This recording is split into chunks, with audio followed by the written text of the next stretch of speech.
How do you spell sauerkraut? I think I know, but I'll make sure.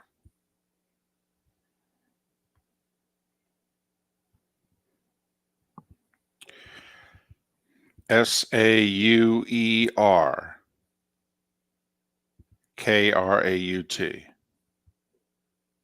That's close. Sauerkraut. Perfect.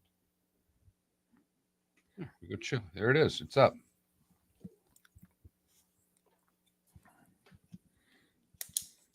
Look at that.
Morning, everybody.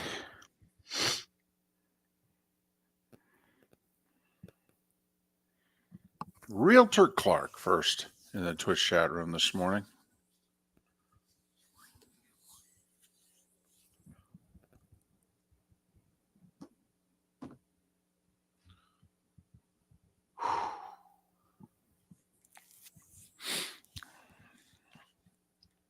Gotta admit, these weeks seem long.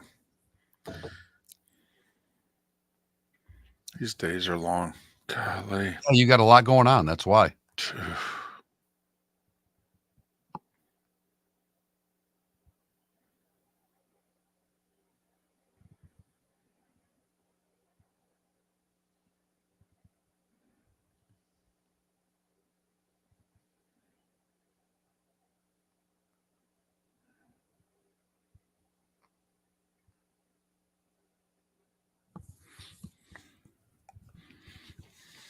Enjoying Georgetown, eh? All right. Thanks for checking in, Benny. Have a conch burger for me, Benny. Well, Realtor Clark, at least your Orioles won that one Sunday. You're not sitting on a 6-game losing streak at the All-Star break, right?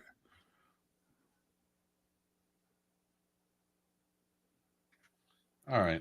I think Realtor Clark's an Orioles fan. No. That's Kilo's dad's the Orioles fan. I thought he was too. So He might be. My bad, Realtor Clark. Tough to remember all the fandoms.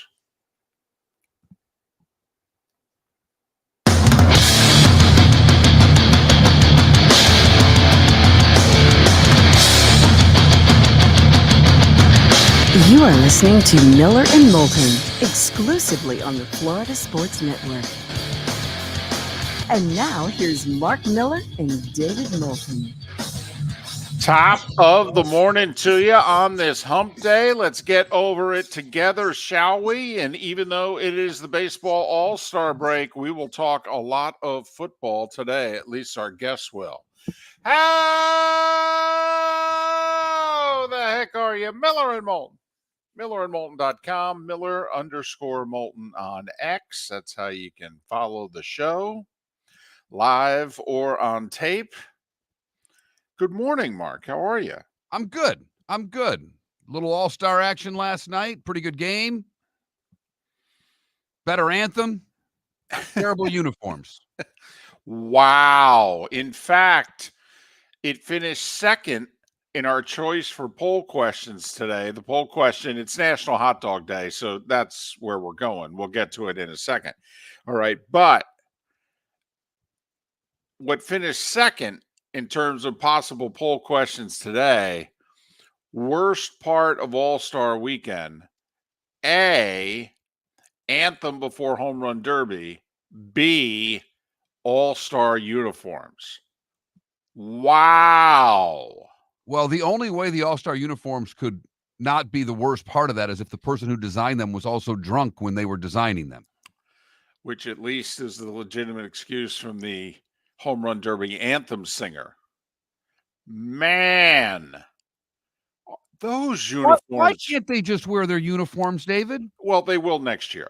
Baseball all but said before the game that they're going back to wearing their uniforms, at least their uniform tops next year. I mean, but wow. I mean, that's not minor league because there's no minor league uniform that looks as bad as what they wore last night. There isn't. There's not a single minor league baseball uniform that I've ever seen. I don't know if you have, that is as bad as what they wore last night. No, the only uniforms that I can think of that are worse are when minor league hockey teams wear some wild jersey that they're going to auction off and do something silly with, and it's a, for charity type thing. So at least I'll give that a pass because they're raising money typically for a good cause. Those were disgusting. And I hate it because the hats were just as bad. The uniforms were bad, but I want to be able to look at the player. Particularly when you had how many first-time All-Stars last night? Well, it turned out originally half the field, 32 of the 64, but with people bowing out for various reasons, there were 37 first-time All-Stars last night. 37 first-time All-Stars. When I see them, I would like to know who they play for. Because, David, there were a lot of guys. Come on. I'm not following Padre baseball maybe the way that I should. Mark, Bruce Bochy looked like he was managing in a beer league last night. I mean, those uniforms, there were slow pitch softball leagues going. I wouldn't wear those. No way. No way. I don't care if Benny's Auto Parts is our primary sponsor on the back. I'm not doing it. Man, they were bad. That's a multi-million-dollar contract. Woo. And as you've pointed out, David, until the playoffs, that's the most watched baseball game we will have. Yes. A lot of eyeballs on baseball last night. Paul Skeens pitching. It was a big deal. People knew about it. It was, for a lot of sports fans, it was appointment television to see that first inning. And when my wife looked up and goes, "What are those socks?" I don't know what to tell you, honey. I got nothing for you here. Honey, I haven't made it to the ankles yet because I'm too busy looking at the chest going, what are they wearing? And they were bad. Woo-wee. The other thing that I liked, and I don't know if you noticed, David, I don't know if you were there for all the intros, but you and I have talked about it. We like the intros to the All-Star game. So I'm watching all the introductions last night. They go through the reserves of both teams, and then they go to the starting lineup. So they had some kids out there. And anytime you're incorporating kids, great. Good to get kids out on the field. Great experience for those young girls that were out there. I love it. But they were giving them all a cowboy hat. And I don't know if you noticed this, and maybe this was just me, but there was clearly a front of the cowboy hat because there was an emblem on the front of the cowboy hat. And every other baseball player put the hat on the girl backward. That's what I was noticing. Well, it was too much to ask. I guess next time they'll have to point it out to him. Hey, all-star third baseman, congratulations. The sticker goes in the front. Right. That's all. I don't think they're going to have to worry about it the next 2 years. The game is in Atlanta and then Philadelphia. All right. I don't know if in Atlanta, what would the sticker be? I mean, peach. Okay, so there you go. In Atlanta, peach, and what? In Philly, a cheesesteak? A symbol of Rocky. Beat me to Okay. it. I mean, where we but yep. So it's funny, the American League only had hits in the 2 innings they scored runs. That's it. The other 6 innings they didn't manage to hit. Hardly a base runner. But it was enough. National League, they had guys on all day. They had at least one guy on base seemingly in every inning. Boy, you had a good night, David. You swept last night. You swept the event. Hit in the first inning. Mm-hmm. Took me down there. 5-3, that's an over. Took me It down is. there. I'll tell you what, at 3-3, I felt really good. And then I'm like, come on now. Come on, just get me over the finish line. We'll say, though, we lost our bet. Well, no, we didn't lose it. But we placed the bet at a half as to how many times they would put Olivia Dunn on television during Paul Skeens' inning. And we thought that she would make one appearance. Yeah, they got her on more than once. They did. And good, we all win for that. No one lost. It's kind of like when Verlander was dating Kate Upton. It was kind of like, boy, I hope Verlander pitches at least 7 innings tonight. So I hear you. But okay, so that's it. Then we did our derby. We did our All-Star game, and now got a couple of days off. If you're baseball, you do anything differently, or is this all you got? Would you ever think of playing the World Baseball Classic over a 10-day period of time in July instead of doing this, instead of playing it in March? Everybody's in shape. Everybody could play. You know that I would. I don't ever see the sport doing it. I just don't see the sport shutting down for 10 days midseason. If you're Major League Baseball in 2 years, well, actually, I'm sorry, 4 years.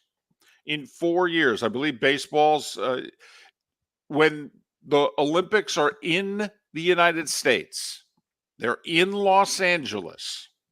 If you're Major League Baseball 4 years from now, do you make your stars available to play in the Olympics? David, it's such a great idea. But from a financial standpoint, these teams aren't going to take the chance.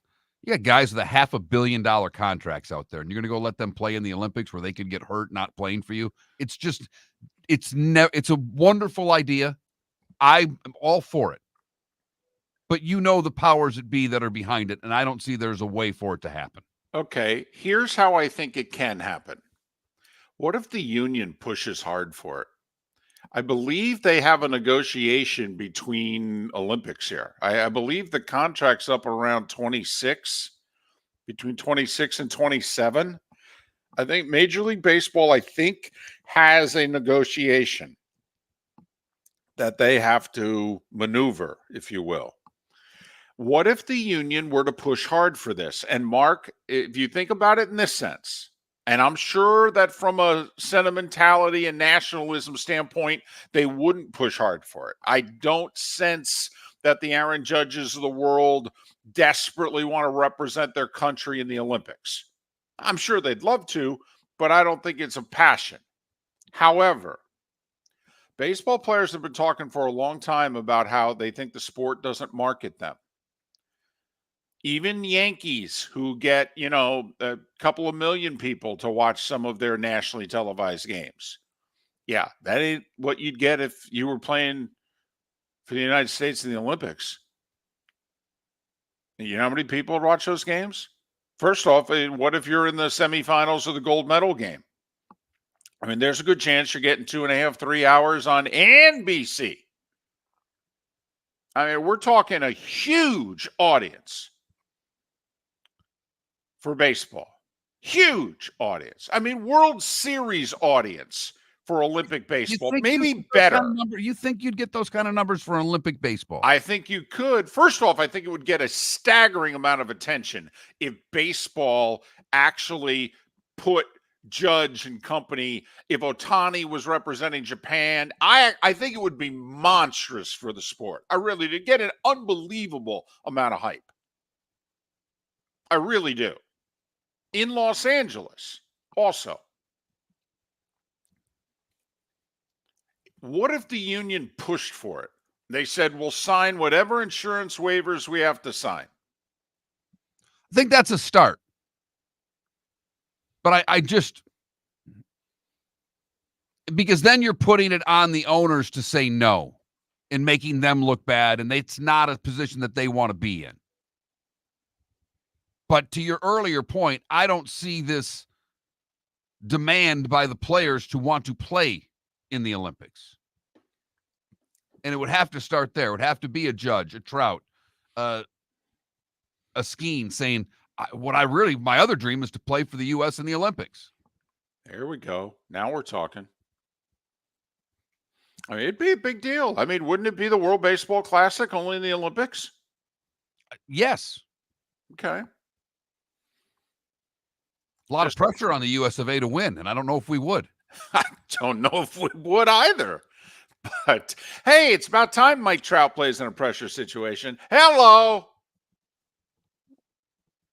Starting a little early, Ed. Let's make sure he's healthy first. Yeah, really. Miller and Moulton. Today's National Hot Dog Day. It's the focus of our poll question. We'll get to it on the other side. We have a good show lined up today. Seth Everett joins us. Pat Kirwan joins us. Sal Paolantonio will join us. I think we had Sal on a long time ago. Like in our infancy, in our first act. But it's been a long time since we've had the Emmy Award-winning reporter anchor for ESPN on. He will join us coming up. Miller and Moulton. MillerandMoulton.com. Miller_Moulton on X, starting 5 in 25 minutes. Mark Miller for Molly Maid. Why Molly Maid, you ask? Trust. Moulton was a customer for 15 years. Affordability. Didn't I just say Moulton was a customer for 15 years? Worry-free services. Our professional house cleaners are fully insured and a 24-hour warranty. Call Molly Maids today at 239-774-5839. That's 239-774-5839 or online at mollymaid.com/FTMYERS. That's mollymaid.com/FTMYERS. The law firm of Michael F. Hornung has successfully represented the citizens of Southwest Florida for over 30 years. As a former prosecutor, the information I know is information you need to know. If you've been arrested for a DUI, a criminal matter, or involved in an auto accident, call the law firm of Michael F. Hornung. I'm a local attorney with local knowledge to assist you through the process. For a free consultation, call 239-437-0095. That's 239-437-0095. Offices in Fort Worth. Visit Jason and Todd at the Diamond District. Todd, have you noticed every jewelry store in town sounds like a broken record? I do. We're all saying and claiming the same thing. Largest selection, lowest prices, non-commissioned sales team. It's the same tune over and over. Exactly. It's just noise. Jason and I aren't all talk. We walk the walk, brokering diamonds directly, giving you the best value on GIA certified diamonds. That's right. We're not just selling jewelry. We're living and breathing it. It's our passion, and we're for real, not hired voices on the radio reading scripts. Come explore our collection of GIA certified diamonds and diamond jewelry with our curated assortment of rare and exotic gemstones. Also, we're excited about our previously enjoyed Rolex timepieces, as well as our large estate jewelry collection. Skip the noise and come feel the difference with your go-to guys for diamonds. Todd and I look forward to shaking your hand and welcoming you to our Diamond District family. At the Diamond District. You are listening to Miller and Moulton on the Florida Sports Network.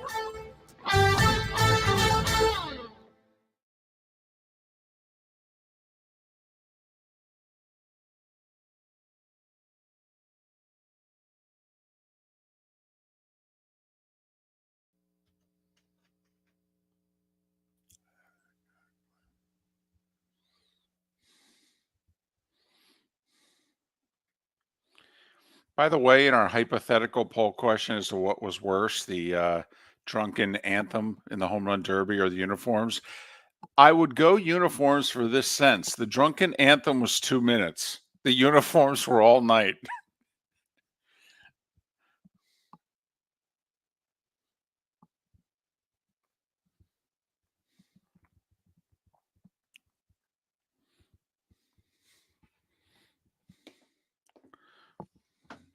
See, Rory changed his phone number after the U.S. Open and didn't get the message from Tiger. Well, and from a bunch of people, Right, but apparently. But apparently yes, Nadal, Jordan, and Tiger all reached out to him, and he never got the message from Tiger because he changed his phone number. so Changed his phone number? Are you kidding me? okay, can I? I'll be a cynic here. He changed his number because all the other women knew his number.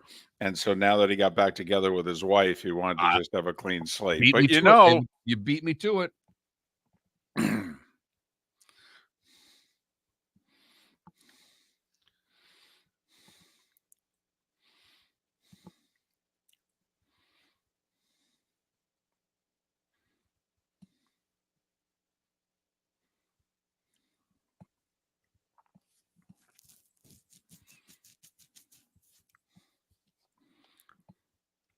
yeah, Arch, I just,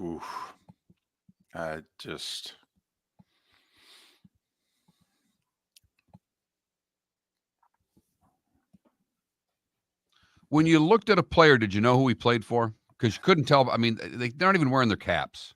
They were awful. Awful.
so if you listen, some attention. My wife's got a lot of health issues.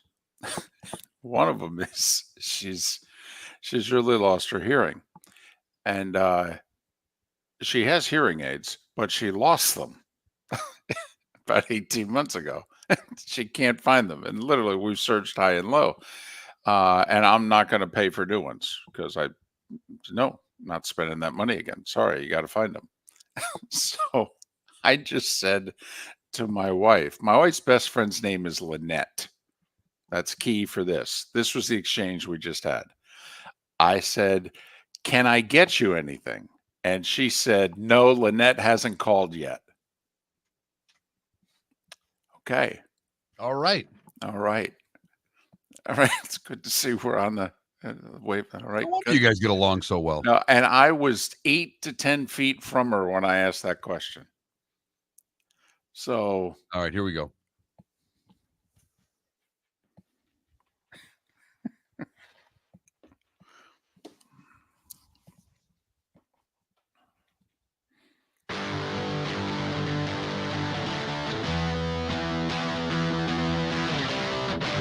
You're listening to Miller and Moulton, only on the Florida Sports Network. 21 minutes past the hour. Thanks so much for being with us, Miller and Moulton. MillerandMoulton.com, Miller_Moulton on X, Seth Everett, Pat Kirwan, Sal Paolantonio, scheduled to join us on the show on this day, Mark, where the magic numbers are 15. 2 weeks tomorrow to the Hall of Fame game. If you just need to see them, helmets, shoulder pads, doesn't matter. You don't know any of the players. If you need to see it, if you need to see the new kickoff, the new formation, how are they going to do it? 15 days, 2 weeks tomorrow, Hall of Fame game, Houston and Chicago. But 38 days, 5 weeks Saturday, Florida State, Georgia Tech, and Dublin. 6 weeks Saturday, week 1 of the college football season, 45 days away. And Mark, 50.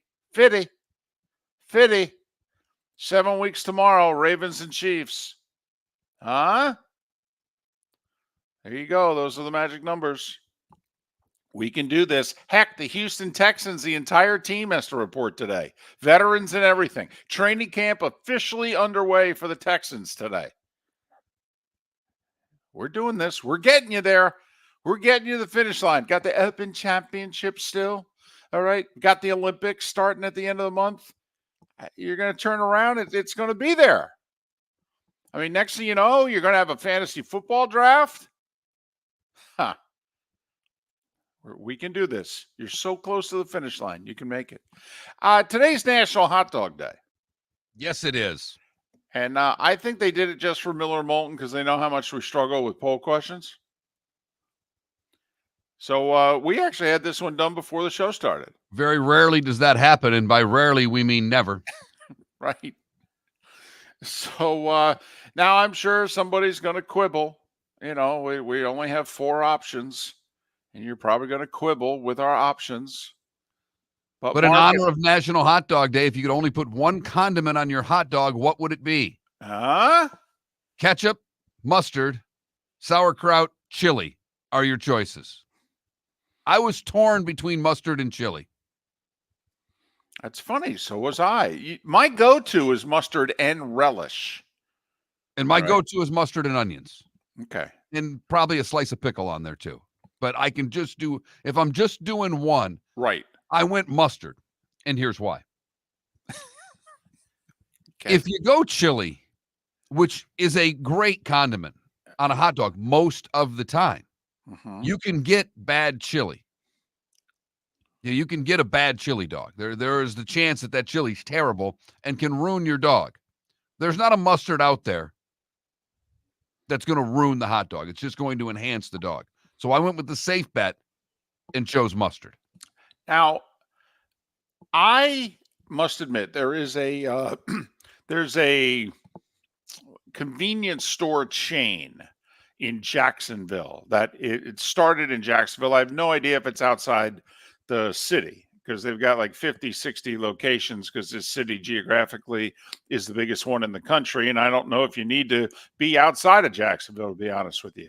You can be a chain within the city limits, but it's called Gate. And I must admit, Mark, they got decent hot dogs.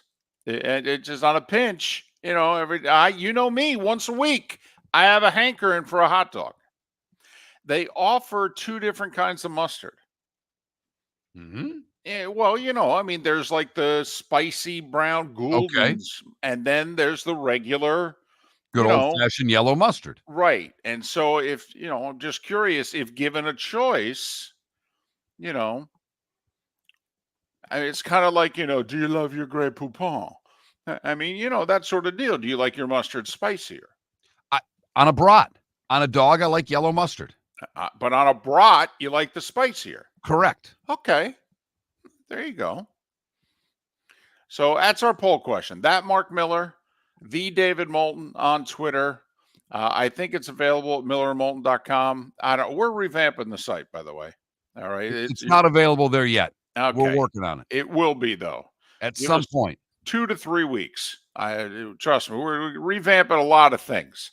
Revamping the show even a little bit. A little bit. So anyway, that's our poll question. That Mark Miller, the David Moulton. All right. Miller_Moulton on X. Vote accordingly. We would appreciate it. Miller and Moulton agreeing on something today. We both went with mustard as our first choice. Chili was a close second choice for the both of us. There you have it.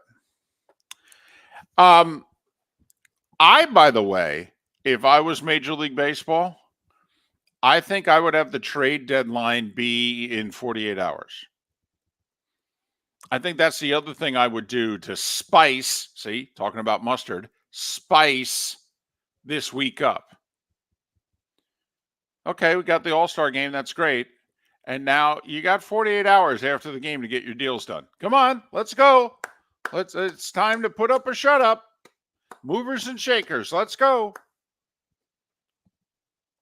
I really would. Because if I'm shutting the sport down, You need news. You Yeah. can't take a day off and really, I don't want to say 3 because they got a lot of press yesterday with Skeens pitching. Home run derby garners a little bit of press, and it turned out to get a lot more because of how bad the anthem was. And then the result that she's going to rehab after the whole thing because she was drunk on the field. So that was a news bomb there. But you're right. Today has largely nothing, and tomorrow has nothing until the game starts. So if trades were happening today, it would put a lot of hype into the second half of the season. Yeah, I would have the trade deadline be like midnight tomorrow night. Your problem is, and the reason it'll never happen is this is 3 days off for the players. And you want to talk about where the union would draw a hard line. There is no way they would let players be traded during their 3 days off. No way in hell. Well, David, come on, they wouldn't. Toughen up. Minimum salary is almost $800,000. All right, just toughen up, really. I mean, not only that, you work 8 months a year, 9 if you win the World Series. Seriously, just toughen up. Okay, we're putting the sport first. The sport comes before you. You don't have a salary cap. You got fully guaranteed contracts. Tough. We trade your when we trade your Got it? We fire managers. I'm with you, but it doesn't work that way with that union. Listen, it's not as powerful as it used to be. All right, they don't get as many wins as they used to. They get more than all the others combined, but they don't win every time anymore. Yeah, listen, here's the deal. We're either moving the trade deadline up or we're making you wear those stupid uniforms till the end of time. Okay, you tell me you wouldn't win at the negotiating table for that. Tony Clark would be like, "Oh, anything. We'll agree to anything if we can not wear those uniforms anymore." We're going to bring back the same home run derby anthem singer and those uniforms every year unless you agree to our demands. Come on now. I think Major League Baseball would have hand. They might. But it would be that desperate of times to try to get this through to the union. In fact, you'd have to force them to wear the uniforms to and from the games and change into their regular uniforms during the regular season. I mean, if you're a memorabilia person, would you even purchase those uniforms last night? People in the crowd were wearing them. There were people who had them on. I could not believe it. Wow, man, that's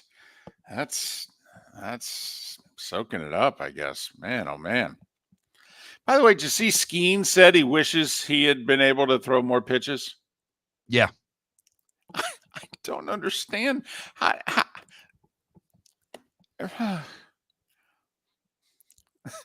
If you're Paul Skeens, you say to the Pirates, listen, come on now. Okay?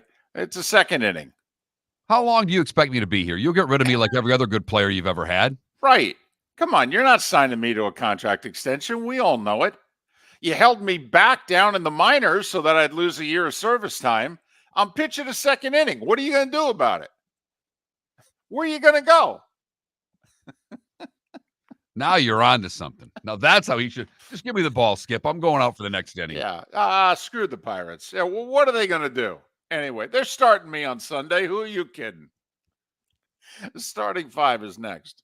Located on the East Trail, locally owned Naples Tiki Bar and Grill is an outdoor eatery next to the Hitching Post Shopping Center. Island-inspired food with a true tiki theme. The best place in Naples to enjoy the beautiful weather in Southwest Florida. The Naples Tiki Bar and Grill offers a great menu for dine-in or takeout. Enjoy our famous pulled pork, huge burgers, and tiki bar cocktails. Don't miss happy hour every day from 3 to 6 and live music 7 days a week. See you soon at the Naples Tiki Bar and Grill, 11498 Tamiami Trail East. Mark Miller for Molly Maid. Why Molly Maid, you ask? Trust. Moulton was a customer for 15 years. Affordability. Didn't I just say Moulton was a customer for 15 years? Worry-free services. Our professional house cleaners are fully insured and a 24-hour warranty. Call Molly Maids today at 239-774-5839.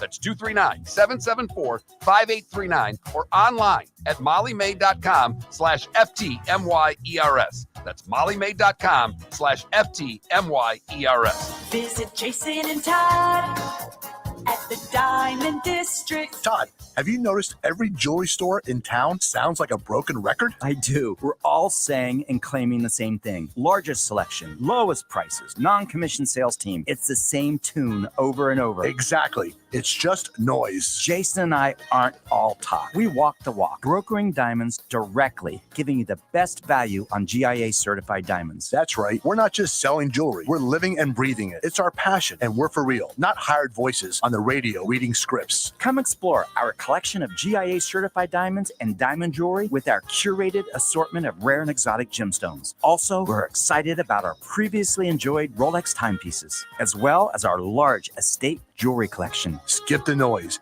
and come feel the difference with your go-to guys for diamonds. Todd and I look forward to shaking your hand and welcoming you to our Diamond District family. At the Diamond District.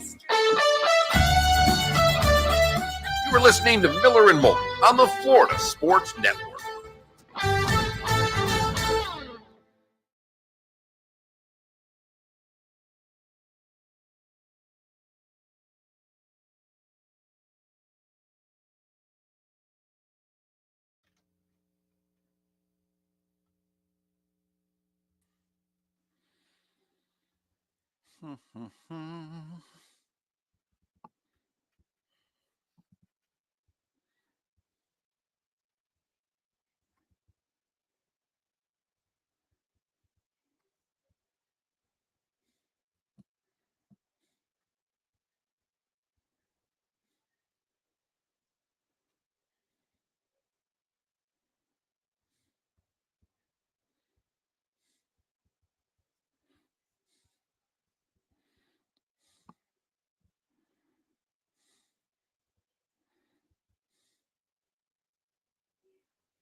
So, Paul, you wouldn't just chili on a dog is not enough?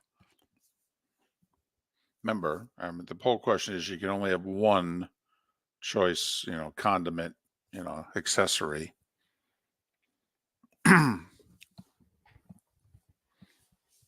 So if you get a chili dog, you get onions, you put onions on top of it, you ask for a little, or do you just say, give me a chili dog? Yeah, I need chili, mustard, and onions. You do mustard with your chili. Oh, yeah. So you do a layer of mustard, chili on top, onions on top?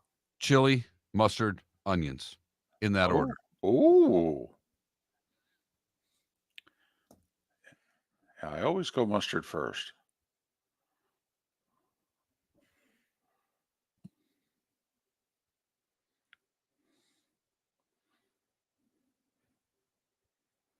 And if I went onions, I'd go second, and I'd put the chili on top of the onions, because otherwise I think the onions are going to fall off.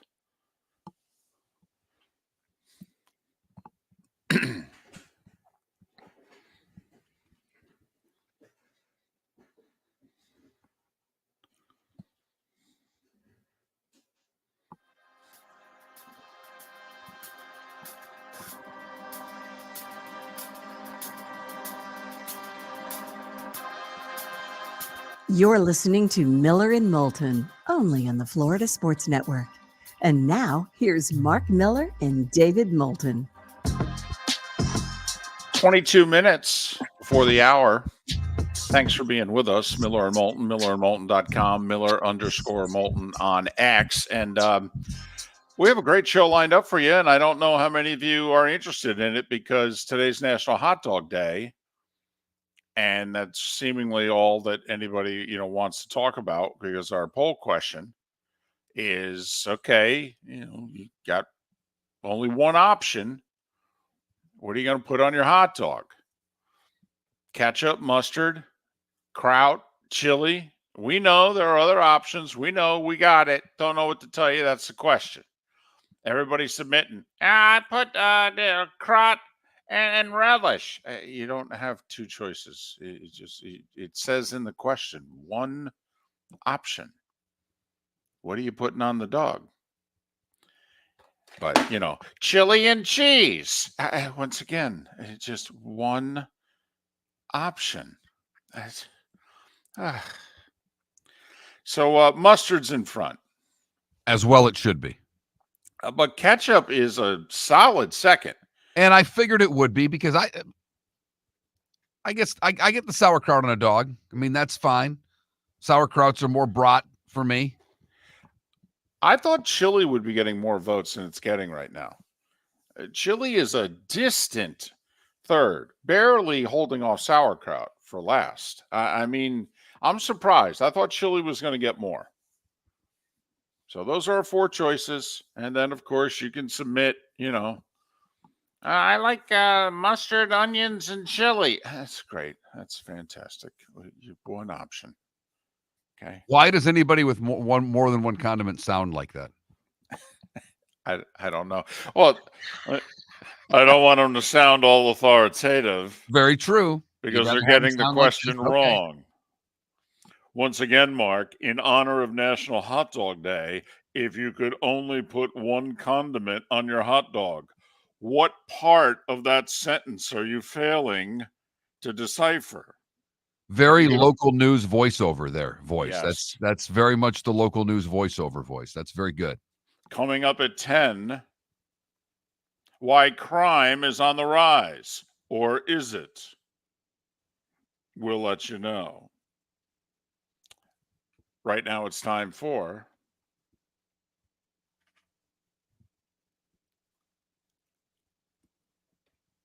what the heck? She had a hiccup. Well, she had an awful week last week. All right. Vicky had a really good start to the week. And Vicky's our voice lady, by the way. That's if we say Vicky, that's what we're referencing. So nothing's working, huh? All right. Time now for the starting five. 5 things you need to know to, send you on your day. Here's the starting 5. We'll start with number 1, Major League Baseball in the All-Star game. National League got off to a good start. Ohtani with a 3-run bomb in the third, give him a 3-0 lead. It didn't last long, though. The American League put a 3 spot on the board in the bottom of the third. So it was 3-3 to the bottom of the fifth. And then Duran, hungry like the wolf. Well, not exactly, but it is his nickname. Jarren Duran, former top pick of the Red Sox, having a breakout year with a 2-run homer in the fifth. And that was it. National League threatened. They had guys on base all day. They had like 10 hits, 3 walks, but couldn't put anything together. American League held off the NL 5-3. Duran with the 2-run homer, the MVP of the game. NL out hit the AL 10-5. 37 first-time All-Stars a part of the game. Remarkable. National League used 11 pitchers to go 8 innings. American League just used 8 guys. They all got an inning, or 9 guys. They all got an inning. It was disclosed before the game that, remember the awful rendition of the anthem before the Home Run Derby? Ingrid Andress, 32-year-old country singer, nominated for 4 Grammys. And everybody was wondering, how could that be? Did you hear her sing? Yeah, she came out and said, I'm sorry, I was drunk. And I've got a problem. And I'm going to go to rehab. And I'd like to apologize to Major League Baseball and the Rangers and everybody. And, I'll see you down the road. So, okay. Major League Baseball had no comment. By the way, no comment at all. None. Didn't wish her well. Didn't say, Nope. No. Just they're angry. They're not taking it well. There was some news that was made right before the game, however. Rob Manfred was asked about robot umpires. And he said, we're working on it. Our hope is to implement the technology during spring training next year and then study it and see whether or not we can begin using it regularly in 2026. He did say right now they're having a big problem, though. They can't get the strike zone right. They're working on essentially the Xbox, if you will. They can't get it exactly right. They're quibbling over what the strike zone will be, which I have to admit is a pretty big key to the whole thing working.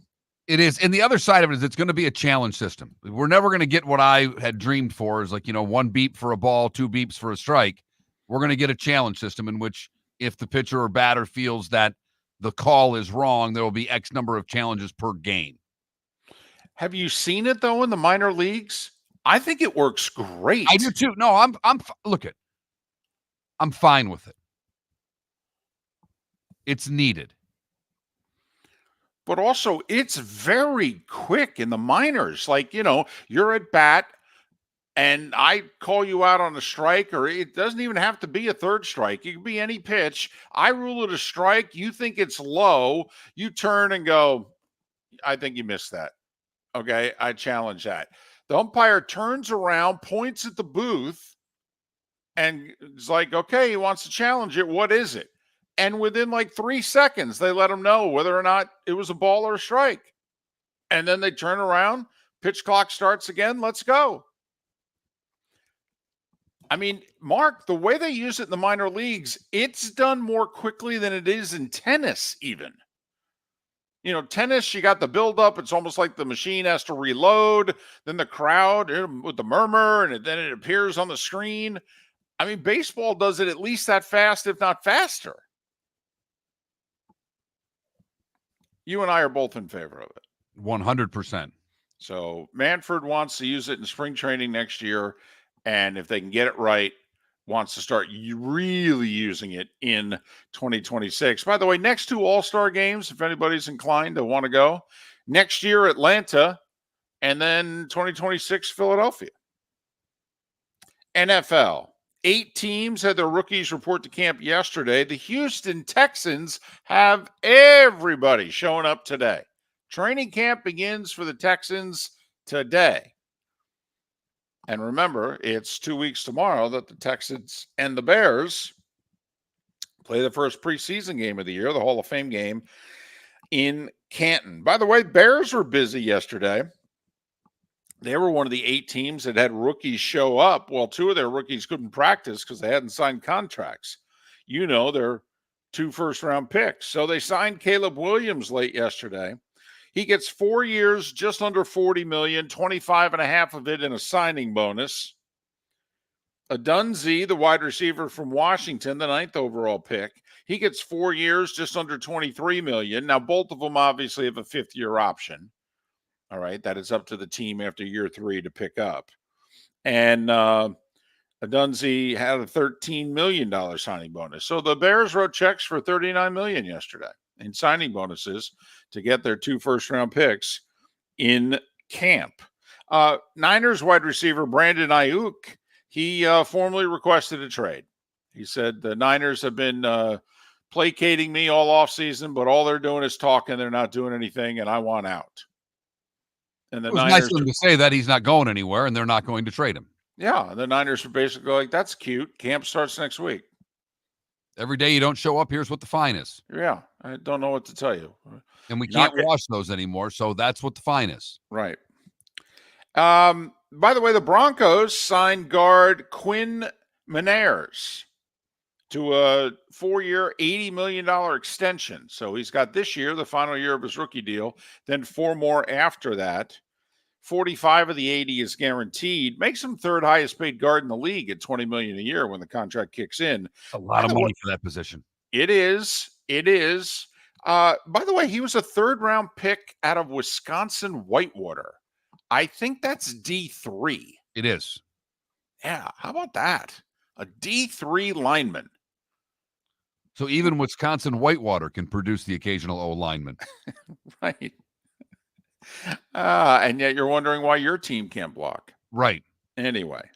By the way, a day after a Boomer Esiason said Devontae Adams is going to be traded to the Jets, ESPN's Dan Orlovsky says it's a done deal, which got, everybody all worked up, so much so that Devontae Adams' agent had to come out last night and go, I don't know what these guys are talking about.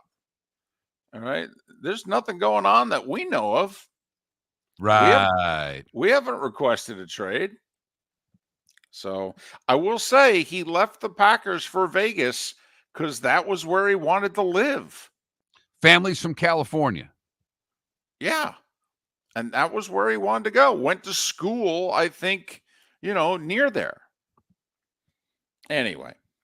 The state of Louisiana has dropped the underage gambling and computer fraud charges against Patriots rookie wide receiver Keyshawn Butte.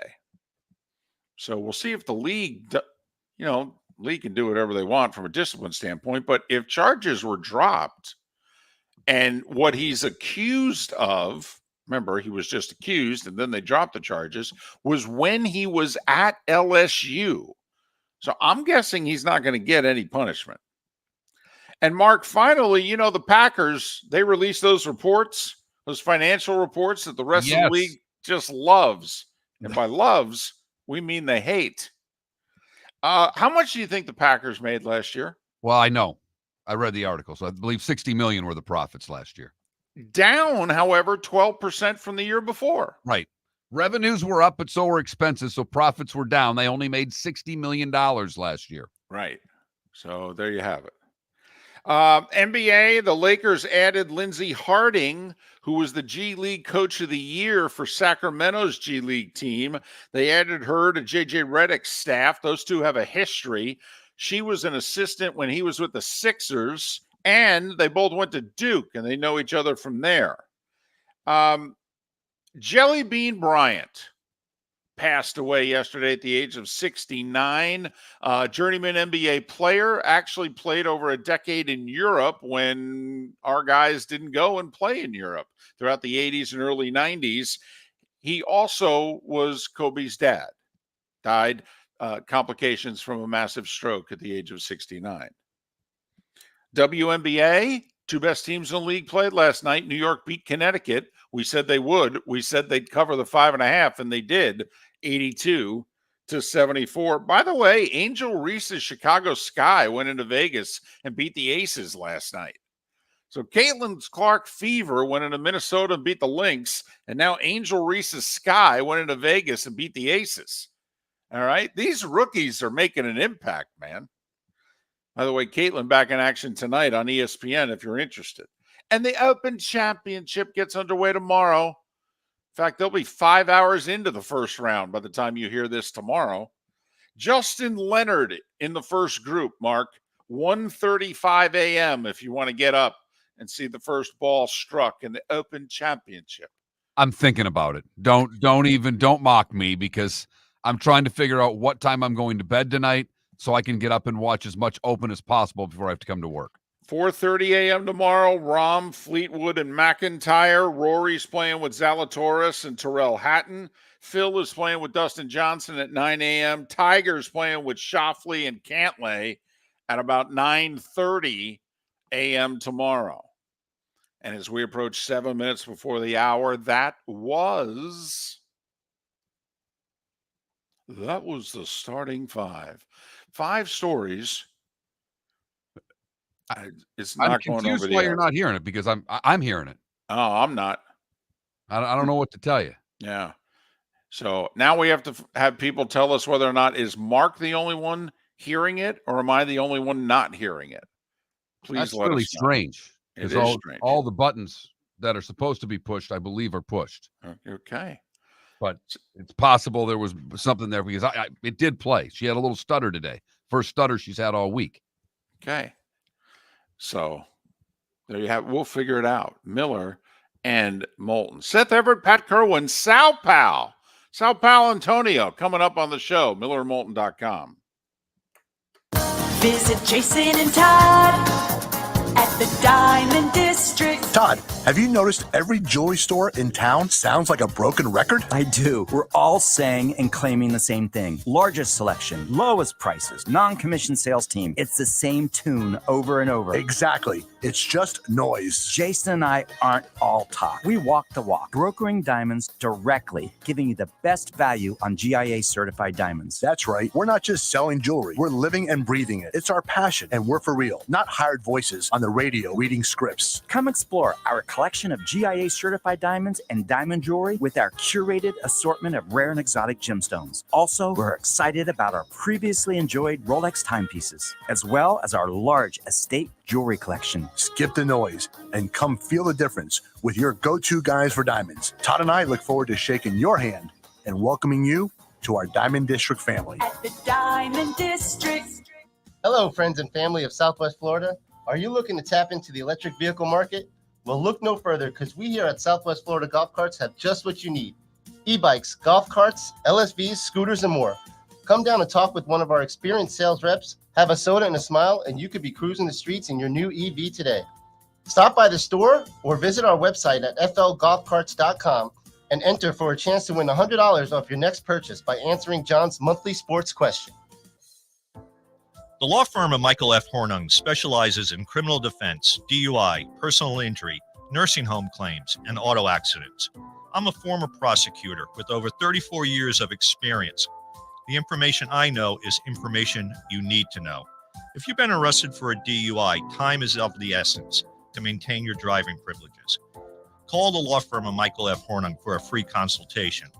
At the law firm of Michael F. Hornung, we are committed to excellence in your representation. Being a local attorney with local knowledge is clutch to the success of your case.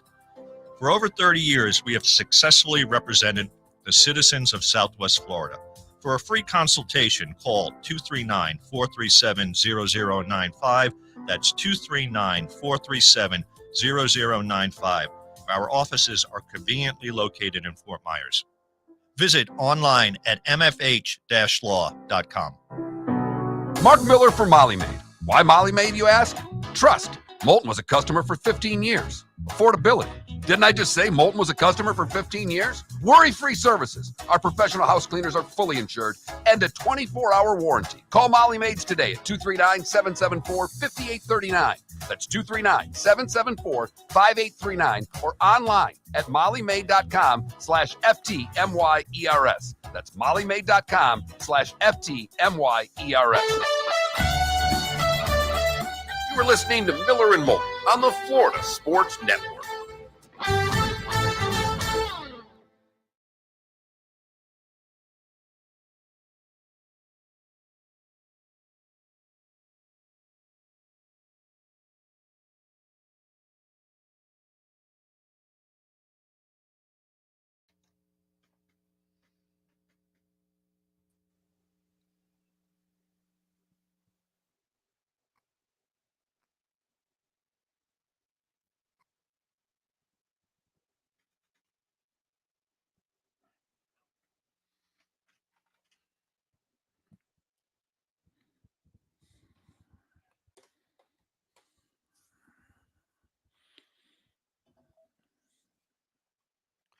So I just read a little quick brief article on Tomahawk Nation on why neither the SEC or the Big Ten want Florida State.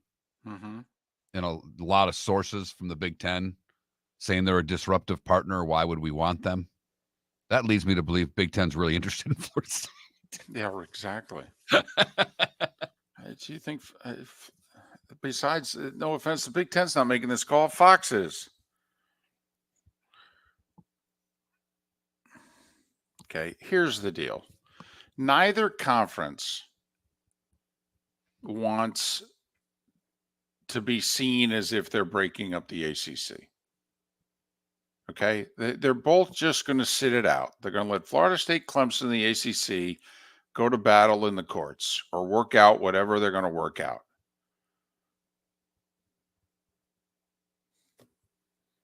Then, do you really think the Big Ten's not interested in any of the schools in the ACC? You think they're only interested in North Carolina, but wouldn't be interested in Florida State or Miami? So you're the Big Ten, but you don't want any of the schools in the Southeast? Doesn't make any sense.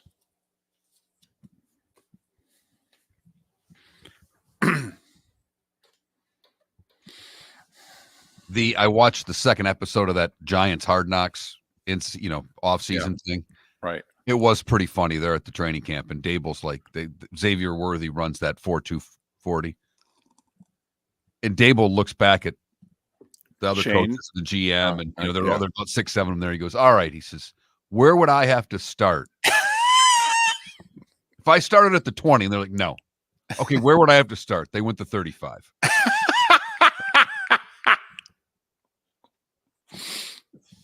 Then the offensive line coach like, could I break a 7? They're like, no, you couldn't do it. And they, oh man, it was. We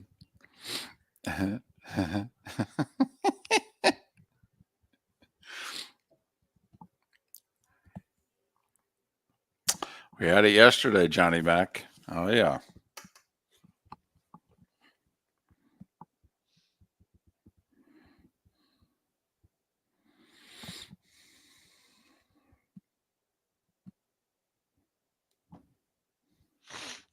By the way, apparently on the radio and the app, they heard it. But yeah, but the through only Twitch, thing I can think is that there's one button here that may be sending it back to you. So I press that. I don't know. Right. But yeah, I was wondering why you repeated it. Because I played it. I heard it. I'm listening to it. Oh, I got nothing. All right.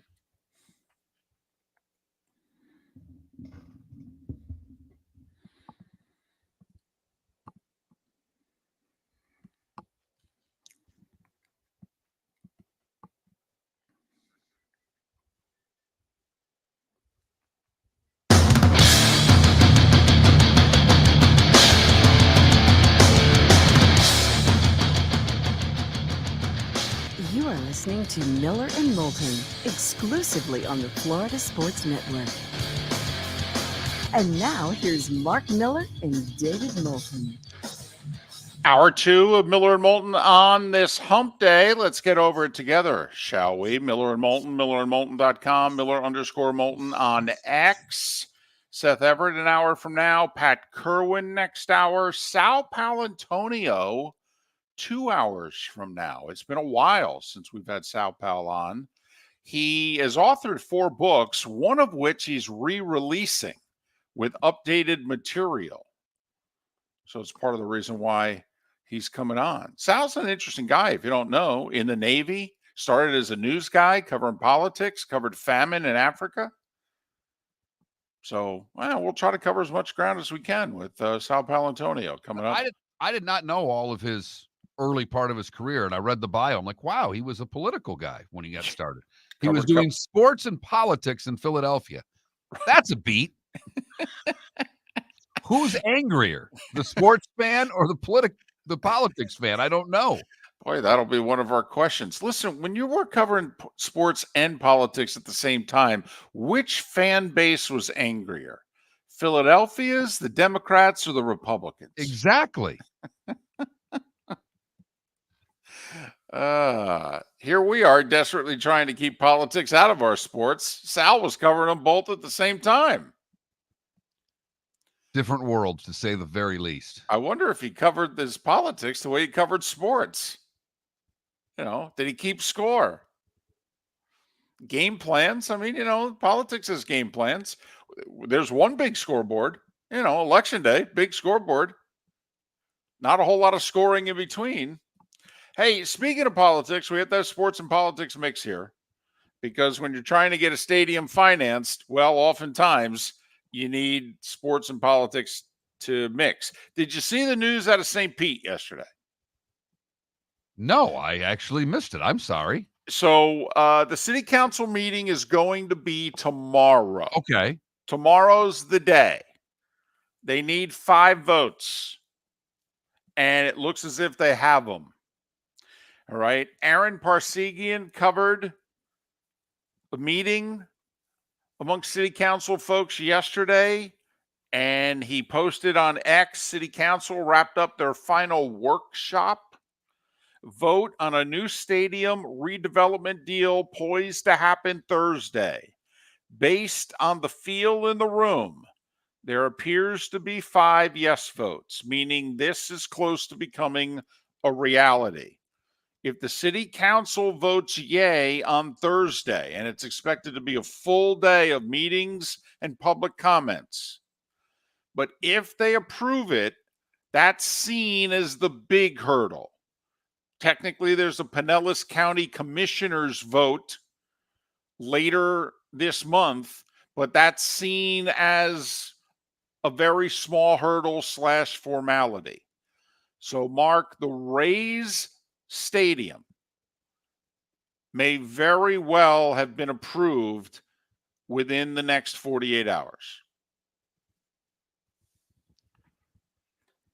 And the reason this is important, Major League Baseball has not pulled any punches. We got to get the A's situated wherever they're going to be situated, and the Rays need a new stadium. But once we get 2 shovels in the ground, guess what we're going to do? We're expanding. Yes, we are. 2 teams, $2 billion fee each. Do the math. Nashville seems to be a dunk. Dunk. And then, well, Portland seems to be the leader. I would Sacramento. But I think Portland's in second. And this would seem to be the last chance that Orlando will ever have of getting a Major League Baseball team, is whenever this round of expansion comes. And I don't see Orlando getting a team. If Charlotte's not going to get a team because of Atlanta, how would Orlando be able to get a team? Which is fascinating, though, because it's actually, you can drive from Atlanta to Nashville in 30 minutes less time than you can drive from Atlanta to Charlotte. At least when I've driven, it's like 3.5 Nashville to Atlanta. To me, it always takes 4 hours to drive Atlanta to Charlotte. I thought they were virtually the same. Well, I mean, within a half hour is the same. But it's funny how Atlanta has always said, we ain't letting Charlotte get a franchise. Well, then why are you okay with Nashville? And with the new ballpark, Nashville's clearly closer to the new ballpark than Charlotte. Right. Because the new ballpark in Atlanta's in the northwest side, northwest side of the city. When if you're baseball, you go to 32, you gonna redo the divisions like the NFL? Because the other thing you could do, when you go 32 is you can increase the number of playoff teams. You could become the NBA and the NHL if you want. Or you could become Major League Baseball. Just give one bye. Or NFL, excuse me. Just give one bye and have 7 teams in each league. Yeah, I think the bye goes away when they go to 32. Because the bye's not worked for the teams getting the bye. So you think then that when they go to 32, they're also going to go to 16 playoff teams? I do. It's the quickest way to get more money in the coffers from the networks. The only thing they seem to want are playoff games. They don't have much interest in your regular season, but they do have interest in playoff games. Don't you think, though, once again, we talk about this with college football all the time. Let's have this discussion with baseball. If you're going to add 2 playoff teams, you're going to make the season a little longer, aren't you? Or are you just, or are you still thinking we're going to do this?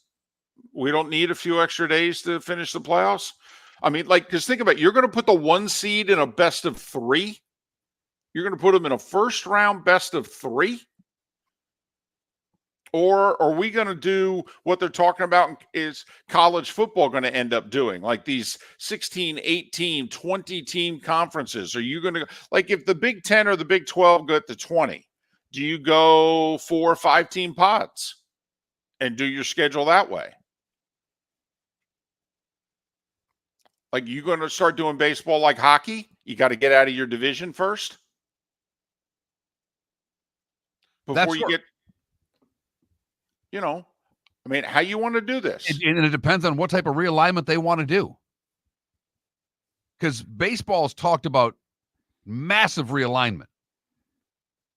Now that we've basically gotten rid of the leagues and we're not playing different baseball in the American League and the National League,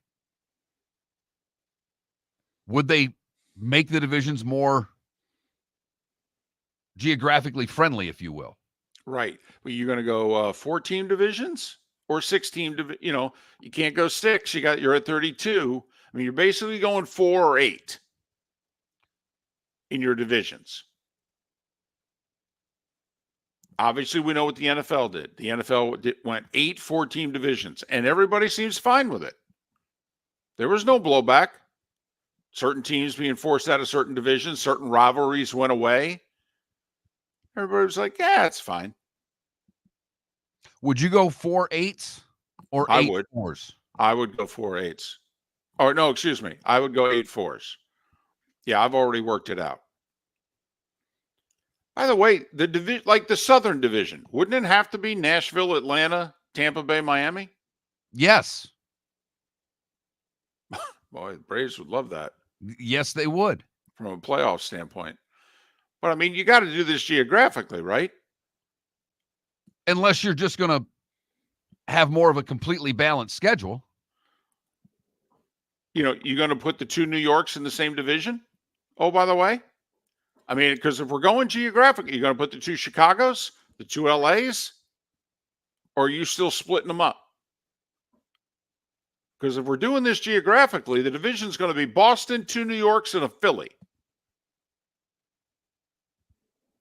What are you doing with Toronto? Well, you put them with Detroit, don't you? Detroit, Cleveland, Cincinnati. I don't know. Toronto? Do you put Cincinnati or do you put Pittsburgh? Milwaukee? Or Pittsburgh? I mean, I've not sat down and worked this out. I'm glad that you did because I could do a whole segment on when you did this. how long it took, No. how I many did- conversations you had with yourself while No. doing it. No, I did the NBA expansion Right. during my downtime. That Little glitch there, so we lost David for a half a second. Hopefully he comes back. But he did do the NBA divisions and broke those up with an NBA expansion. Now we have to do the same thing with baseball expansion. And how would you do it? Would you do 4 8-team divisions, 8 4-team divisions? And would you throw caution to the wind with everything that's happened as far as divisional alignments, divisional rivalries? The idea of putting 2 New York teams in the same division, I think that would drive a Yankees fan crazy.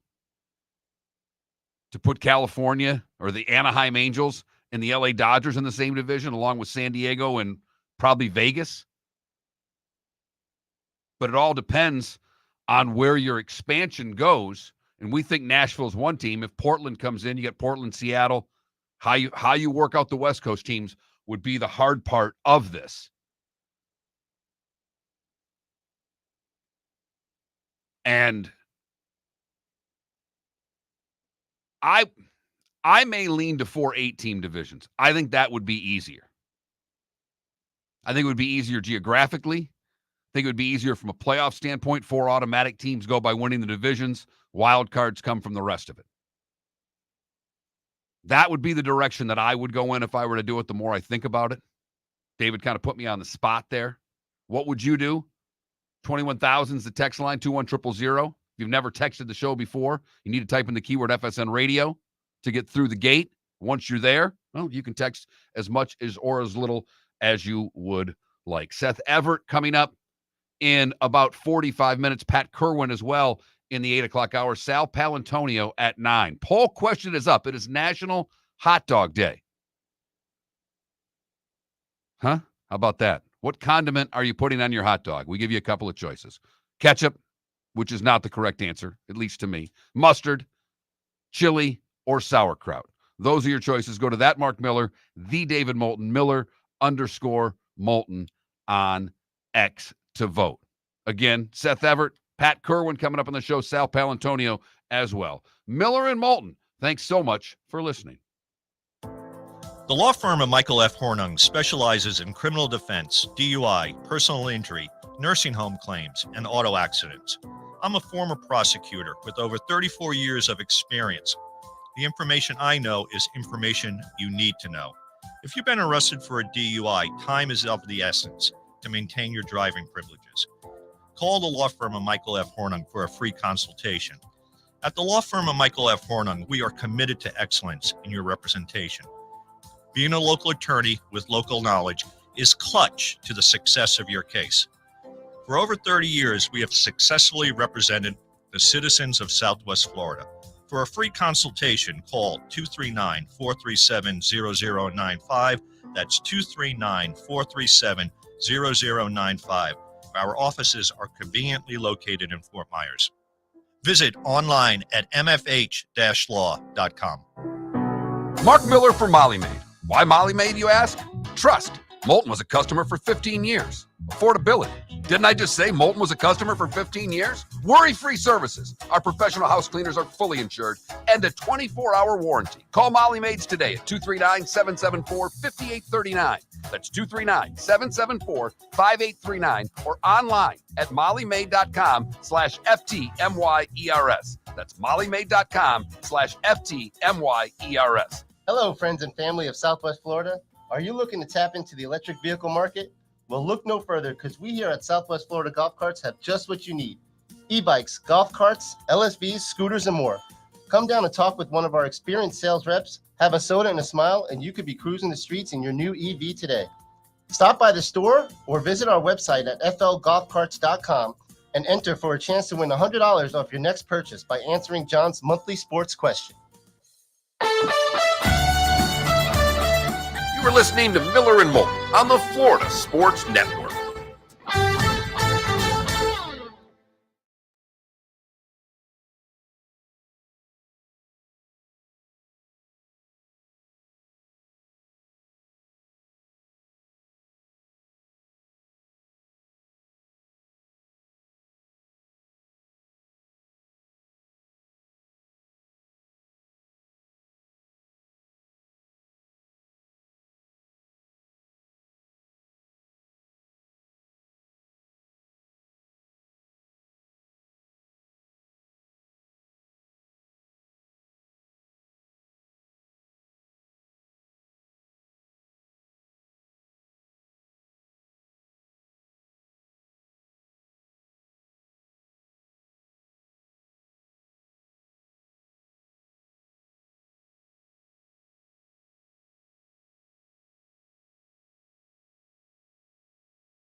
Do you have me? I have you. Your picture's frozen, but I have. There you are.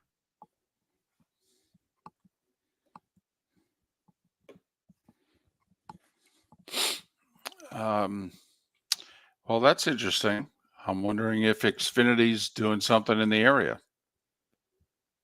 Because I think for the first time, that happened on my end. I think so too, but I don't know. Because now I'm going to, like, if we're on the road, when I do it from the hotel room, Right. I went and brought out my little, yeah. and so that's how I'm connected. Huh. All right.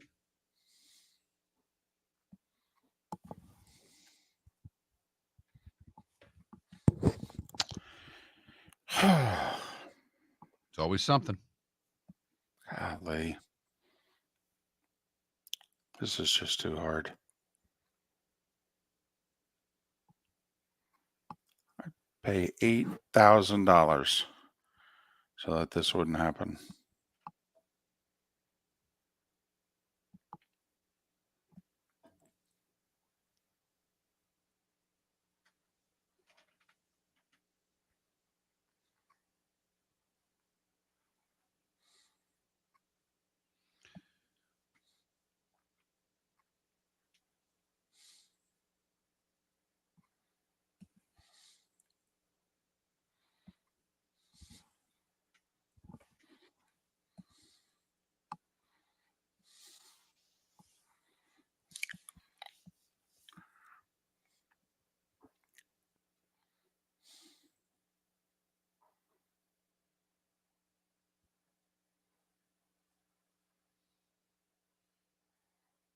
For the record, I think I'd go 4/8. That's what I said when you were gone there.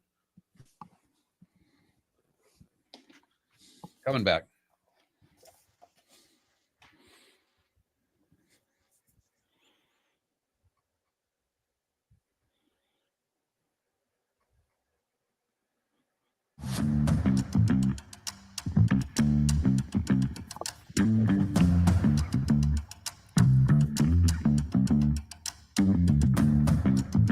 You're listening to Miller and Moulton, only on the Florida Sports Network.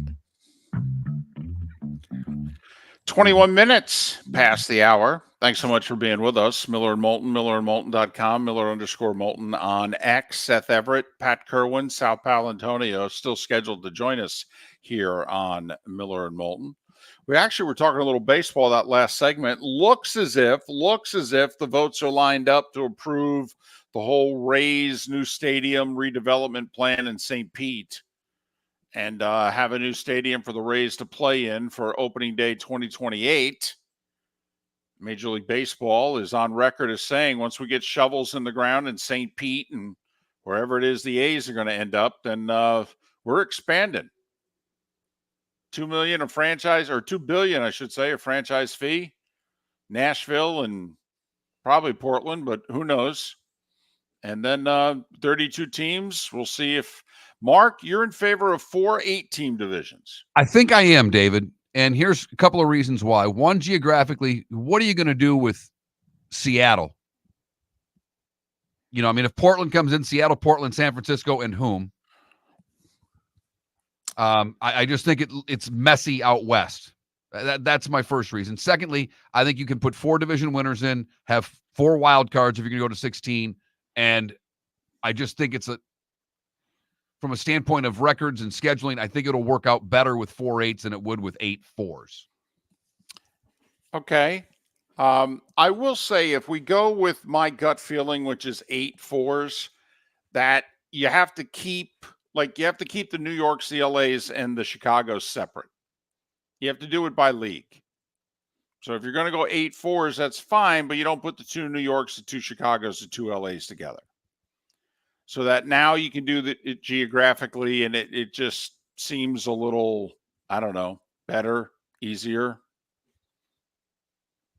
But also, does Nashville come in? Do they come in as a National League or an American League franchise? Same with Portland, if it's Portland. I would think they'd want Portland and Seattle to be division rivals. So my gut, just like wouldn't you want Nashville and Atlanta to be division rivals? So I'm guessing Nashville's going to be National League and Portland's going to be American League. Just to have rivalries with Seattle and Atlanta, but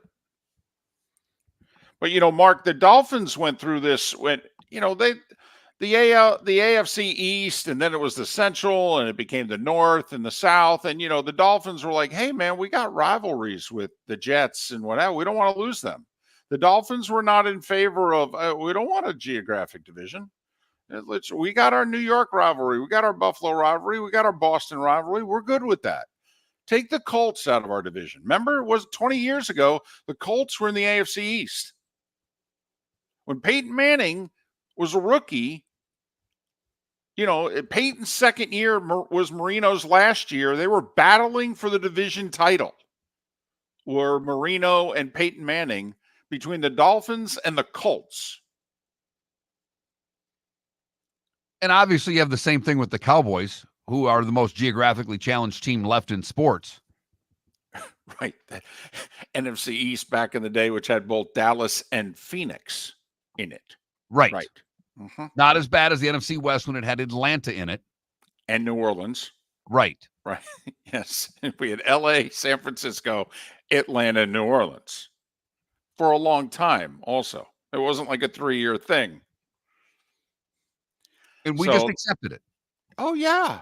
Listen, bigger suckers.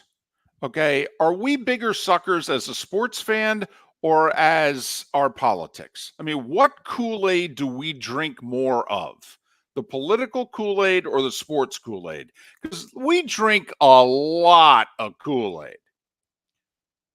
I don't know if I want to answer that question. I think the political Kool-Aid's the answer, but I would rather just jump out of that boat right now. But remember, we were okay with one league having a DH and the other one for 50 years not. And we were fine with it. I mean, we can drink Kool-Aid as sports fans. Right up to the World Series, which whatever ballpark the game was played in, we went by the rules of that ballpark. Right. Just like we're going to do the World Series, we're going to alternate years. Okay, odd years American League, even years National League as home field. That seems fair, right? This is when baseball is the most popular sport in our country. We were doing exactly. Exactly. So, man, we are suckers, aren't we? It's probably why the one side.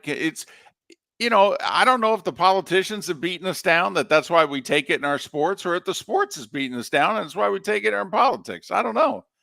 But, man, we are cannonballing in the deep end of Kool-Aid, aren't we? Golly. So, anyway, I thought it was relevant information because it's not just involving the Rays. It involves all of Major League Baseball.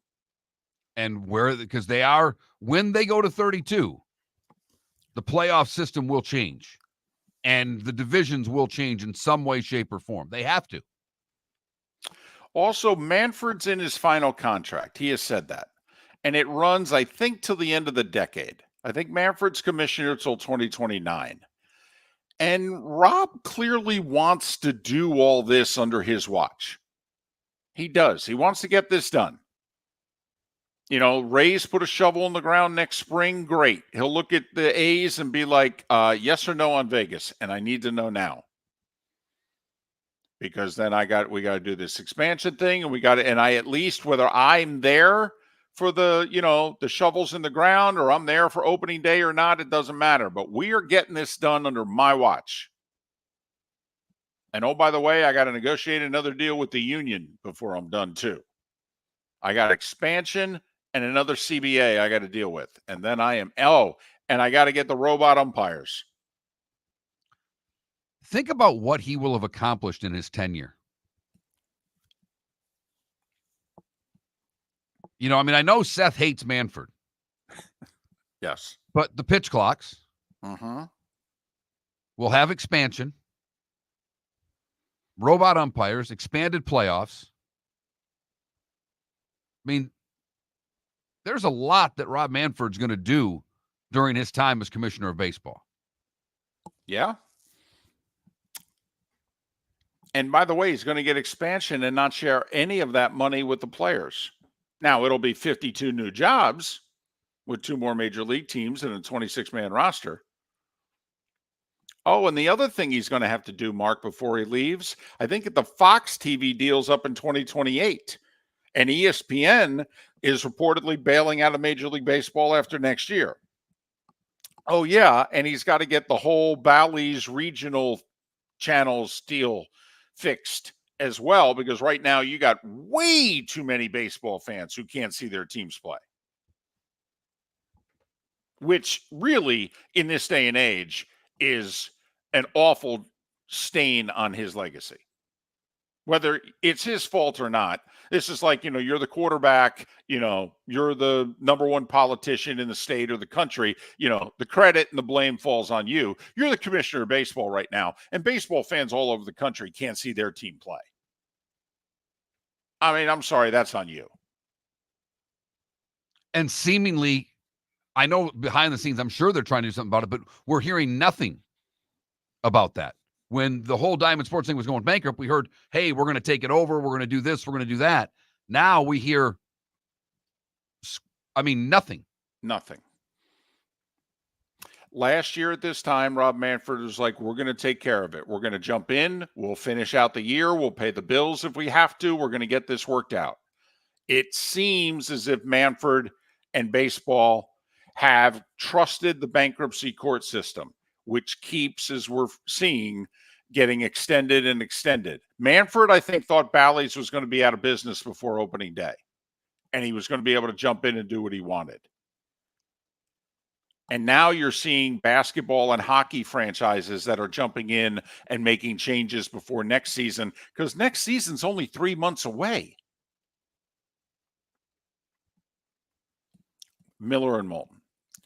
Seth Everett, Pat Kirwan, Sal Paolantonio, all joining us coming up. The law firm of Michael F. Hornung has successfully represented the citizens of Southwest Florida for over 30 years. As a former prosecutor, the information I know is information you need to know.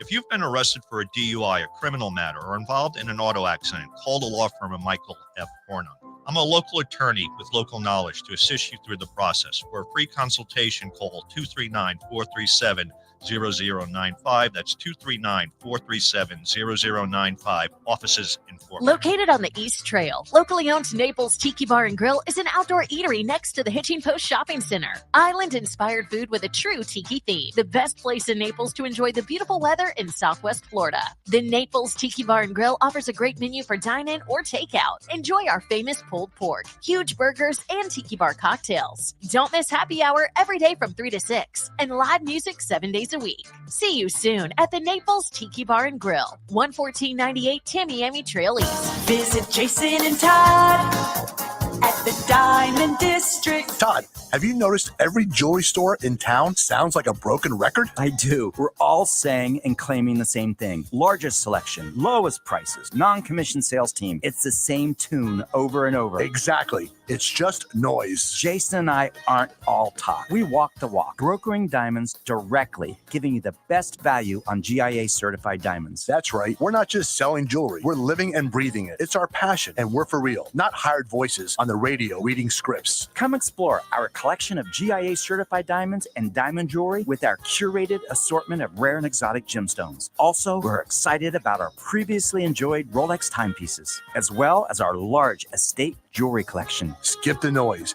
and come feel the difference with your go-to guys for diamonds. Todd and I look forward to shaking your hand and welcoming you to our Diamond District family. At the Diamond District. You were listening to Miller and Moulton on the Florida Sports Network.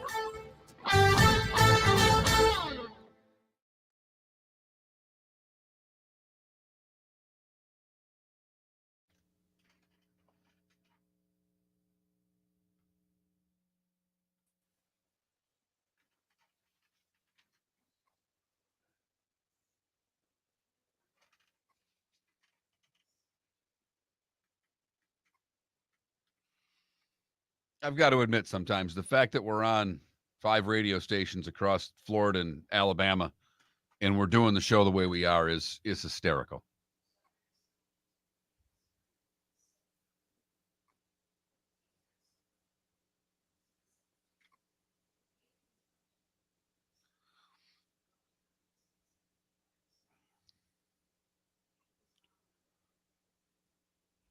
By the way, anybody in the Twitch community or YouTube community that thinks they know anybody that would sponsor this show, I will pay you commission. Flat out.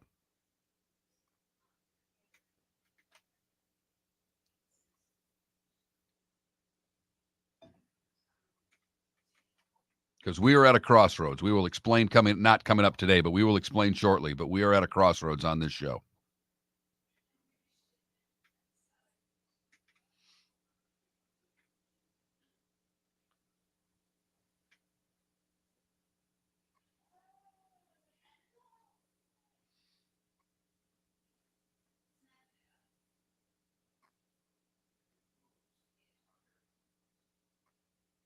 Sure. The odds of me.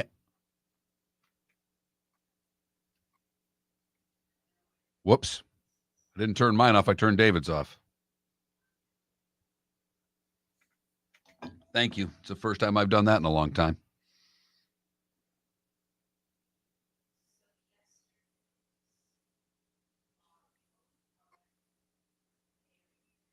Yes, it is, EB.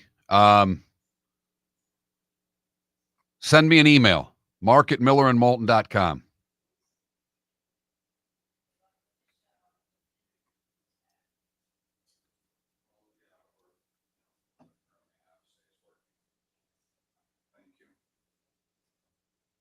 God dang, what did I hit? Oh, I hit the mic 1 button. That's what I did. I'll be damned.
Oh, man.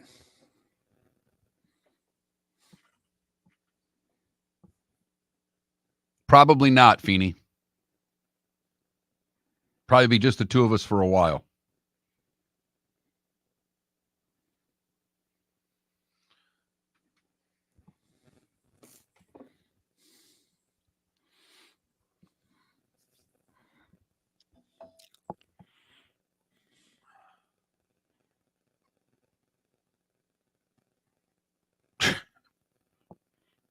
Yeah.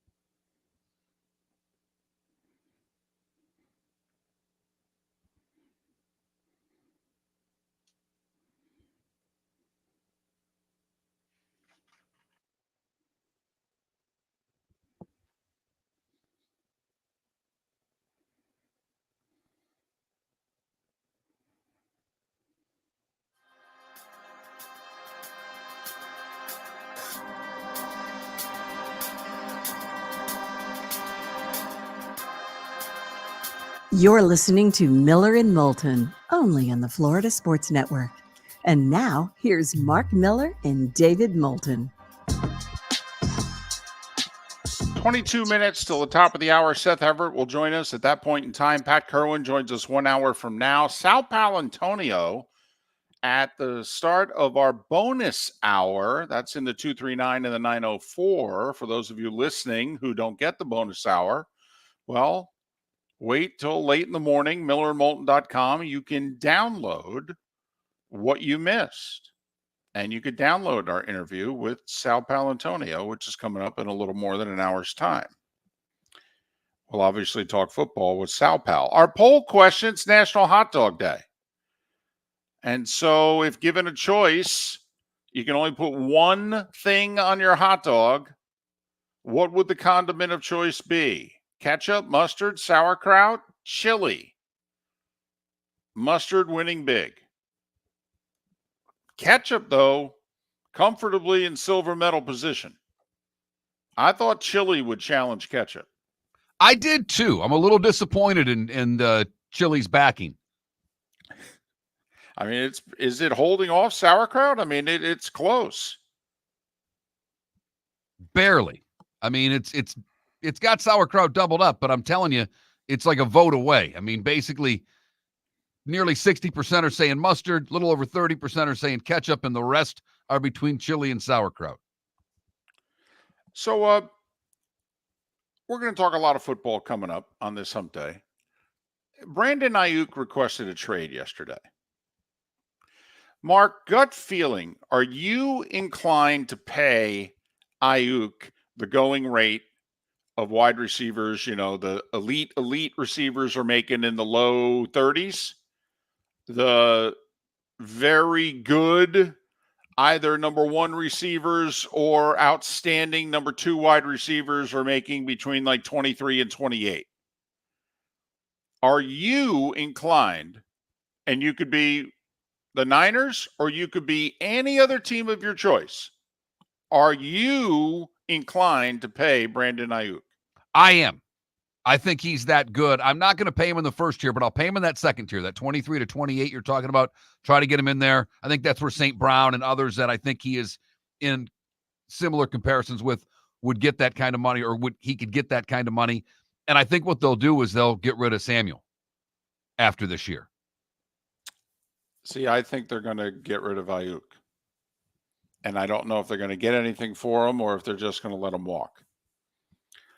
He's 26, and he just turned 26 in March. So he's going to play this year at 26. So if by chance, if you trade for Ayuk now and you're going to sign him, say to a 5-year extension, and you're going to give him $5 and $1.25, you'll give him $25 a year. And 3 of it will be guaranteed. So you're basically guaranteeing him for the rest of his 20s.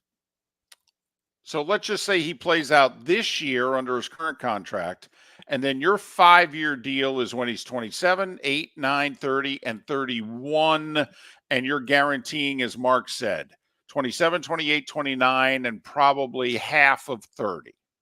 You'll take like a $10 to $12 million cap hit. If you're cutting them loose, you'd get 4 years out of Ayuk, you know, in terms of guaranteed money, et cetera. Now, first off, if you're the Niners, I mean, are you inclined, even if in the back of your mind you're like, we're probably going to lose him for nothing? Mark, if you're the Niners, are you inclined to trade him? No. Okay. I'm really not, because he's part of this core, and we've got to win a Super Bowl. What would it take if you're John Lynch and Kyle Shanahan to go, well, I guess we got to trade him? Like, would somebody have to offer you a first-round pick right now? You read my mind, David. And I just don't think someone's going to trade a 1 for Ayuk right now. That's what I'd want if I'm San Francisco. I don't know if someone's going to give it up for a couple of reasons. We've talked about what this, next year, you're not going to have to give up anything to get a quality wide receiver. You might not get him, but in the free agent market, the wide receiver free agent market next year is going to be plentiful. What if, however, you're a team that everyone is thinking is going to be bad? Like, what if you're the Patriots and you call the Niners and you say, we'll give you a second-round pick? That's interesting. Because the odds are, even with acquiring Ayuk, it's going to be a top 5 pick in the second round. So you're getting picked between 33 and 37, and you're the Niners, and you think you're going to be picking between 30 and 32. So now all of a sudden you're doubling up. And you could probably even get another pick thrown in by the Patriots. A fourth, say, which could be very valuable. First, one of the first picks of day 3. If the Patriots called you up, Mark, and you're John Lynch and said, we'll give you a second and a fourth next year. We want them now. I would hate to do it because I think he's a big part of them. Not that they can't win a Super Bowl without him, but obviously their chances are a lot greater with everybody there. And this is a Super Bowl or bust type year for the Niners. For what it's worth, Ayuk's been in the league 4 years. The last 3 years, he's missed 2 games. The last 3 years, he averages about 16 yards a catch. For his career, he averages 15 yards a catch. He averages about 6 touchdowns a year. The last 2 years combined, he's had 15 touchdowns. He's had 1,000-yard seasons back-to-back. Last year, as the number 2 receiver, he had over 1,300 yards, 75 catches, 18 yards a catch, and 7 touchdowns. 18 yards a catch. That's a significant number. On that team with the weapons that you have and how you run your offense, you've got someone that can spread the field out and make more room for the McCaffreys of the world coming out of the backfield catching balls because he's got to attract attention from a safety. Warren Sharp. You and I like him, okay? He's a numbers guy. He threw this out there about Brandon Ayuk, all right? Since trading for McCaffrey, the Niners throw the ball dead last in the NFL in terms of the number of times they throw it. They also operate at the 5th slowest pace of play in terms of offensive snaps. So Ayuk is not in a friendly system, if you know what I mean. They don't run a lot of plays, and they don't throw the ball the way other teams do. All right. However, those yardage numbers, sorry, David, that's why those yardage numbers are so impressive. The 1,000-yard seasons, because they don't throw it that much. And that's where you look at that per catch average. That's significant. So he's never going to put up number 1 wide receiver numbers in this offense. You figure for the next couple years, at least. However, Ayuk is number 1 in the NFL in yards per target in the league, number 1. He's also, this is since they acquired McCaffrey, also number 1 in the NFL in percentages of catches that are first downs or touchdowns per target. He makes plays. Yes, he does. He's just not called upon to make the number of plays that he would be theoretically in most every other offense. So do with that what you will. Mark, I think you're on to something. I think deep down, they would love to string Ayuk along for another year, move on from Debo at the end of this season, and keep Ayuk. That's what I think is going to happen. Boy, that could be a salary dump. That could be like the bind the Cowboys got themselves in 3 years ago, in which they just dumped Amari Cooper for a 5th-round pick. And Amari's gone to Cleveland and, continued to be a stud. I mean, the Niners might end up just having to unload Debo. But at some point, with all of those players and all that money, it's going to come bite them. Oh, there's no doubt. There's no doubt. So just some thoughts. And if you're a team out there, like, hey, isn't this make it happen year for the Jets? No, seriously. Isn't everybody's job on the line? Didn't Aaron Rodgers say everybody's job's on the line? Yes, he did, including his own. Right. So if you're the Jets, you interested in Brandon Ayuk? Let's just say you can't get your hands on Devontae Adams. Clearly, you're trying to put somebody next to Garrett Wilson and be a formidable offense for the next couple of years while you've got 40 and 41-year-old Aaron Rodgers. Debo's got 2 years left on his contract, by the way. Right, signed but after this year, I'm not sure that how much is guaranteed in that final year. Right. The last year of the contract's about $24 million, and basically half of it is guaranteed. So, I mean, who would you want going forward? Ayuk or Debo? Ayuk. I think he's a better pure wide receiver. Debo's very versatile. But in terms of a pure wide receiver, I'd rather have Ayuk. And I wouldn't trade him. I would need to be blown away by the offer to trade him, David, because I think I need him to win a Super Bowl.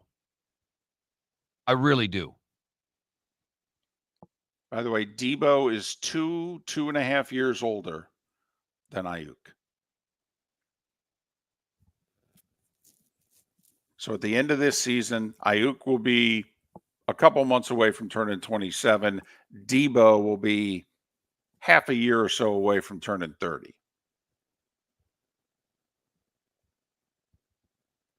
And with what Debo does and the style that he plays, that to me is an old 30. He takes a pounding. And I don't know how much longer you can expect him to be efficient at all the things you ask him to do at 30. So I'd want Ayuk going forward. I really would. Think about the bind the Niners are going to be in. Ayuk's contract's up at the end of this year. Debo's only got 1 year left on his contract at the end of this year. Debo's going to have his hand raised going, oh, time to extend me, isn't it? And Ayuk's going to be like, dude, no, get in line. It's time to re-sign me. Well, they got to sign their quarterback too. Oh, yeah, that's right. And they're going to have a Brock Purdy issue coming up pretty quickly. Well, I don't know how much of an issue it is. The going rate is? Well, but it's an issue because it's going to hit that cap. Yes, it is. They've been able to pay everybody because we all know why. They've got a rookie quarterback contract to work with. By the way, does it sound like maybe the Niners window is 2024?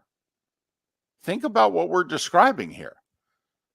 They got a Purdy issue, an Ayuk issue, and they're a year away from a Debo issue. And how much football does Trent Williams still have left? I mean, we don't think the Niners are going to fall off the map here. But if you had to bet right now, best Niners team of the next 3 years, 24, 25, or 26, I'm betting on 24. I am as well. And you can stretch it up maybe to 25. When's Purdy up? Well, let's see. He's, standard rookie deal because he was a 7th round pick. And he's played 2 years, right? He's played 2 years. I mean, last year was the second year. But it's only a 4-year deal because it's not a first-round guy. Right. So at the end of this year, okay, he'll be at the end of this season. Debo will be entering his final year. Purdy will be entering his final year. And Ayuk will be a free agent. And Trent Williams will be 74 years old.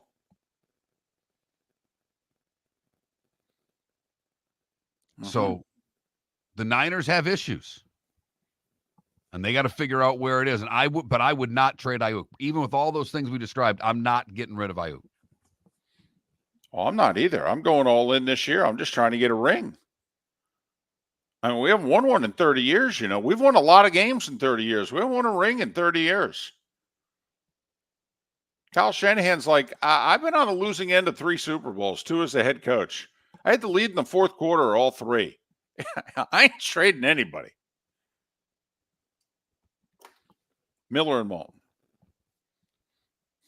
Seth Everett coming up top of the hour. Pat Kirwan also on our 8 o'clock hour. Sal Paolantonio will join us at 9 o'clock as we will shift gears midway through the 8 o'clock hour into a lot of football, as if this segment wasn't all football as well. Poll questions, National Hot Dog Day. You can only have one condiment on your hot dog. What will it be? Mustard, ketchup, sauerkraut, chili. Those are our 4 choices. Go to that Mark Miller, the David Moulton, Miller_Moulton on X, and vote accordingly. Seth Everett, Pat Kirwan coming up on Miller and Moulton. Visit Jason and Todd at the Diamond District. Todd, have you noticed every jewelry store in town sounds like a broken record? I do. We're all saying and claiming the same thing. Largest selection, lowest prices, non-commissioned sales team. It's the same tune over and over. Exactly. It's just noise. Jason and I aren't all talk. We walk the walk, brokering diamonds directly, giving you the best value on GIA certified diamonds. That's right. We're not just selling jewelry. We're living and breathing it. It's our passion, and we're for real, not hired voices on the radio reading scripts. Come explore our collection of GIA certified diamonds and diamond jewelry with our curated assortment of rare and exotic gemstones. Also, we're excited about our previously enjoyed Rolex timepieces, as well as our large estate jewelry collection. Skip the noise and come feel the difference with your go-to guys for diamonds. Todd and I look forward to shaking your hand and welcoming you to our Diamond District family. At the Diamond District. Mark Miller for Molly Maid. Why Molly Maid, you ask? Trust. Moulton was a customer for 15 years. Affordability. Didn't I just say Moulton was a customer for 15 years? Worry-free services. Our professional house cleaners are fully insured and a 24-hour warranty. Call Molly Maids today at 239-774-5839. That's 239-774-5839 or online at mollymaid.com/FTMYERS. That's mollymaid.com/FTMYERS. Hello, friends and family of Southwest Florida. Are you looking to tap into the electric vehicle market? Well, look no further, because we here at Southwest Florida Golf Carts have just what you need. E-bikes, golf carts, LSVs, scooters, and more. Come down and talk with one of our experienced sales reps, have a soda and a smile, and you could be cruising the streets in your new EV today. Stop by the store or visit our website at flgolfcarts.com and enter for a chance to win $100 off your next purchase by answering John's monthly sports question. The law firm of Michael F. Hornung specializes in criminal defense, DUI, personal injury, nursing home claims, and auto accidents. I'm a former prosecutor with over 34 years of experience. The information I know is information you need to know. If you've been arrested for a DUI, time is of the essence to maintain your driving privileges. Call the law firm of Michael F. Hornung for a free consultation. At the law firm of Michael F. Hornung, we are committed to excellence in your representation. Being a local attorney with local knowledge is clutch to the success of your case. For over 30 years, we have successfully represented the citizens of Southwest Florida. For a free consultation, call 239-437-0095. That's 239-437-0095. Our offices are conveniently located in Fort Myers. Visit online at mfh-law.com. You are listening to Miller and Moulton on the Florida Sports Network.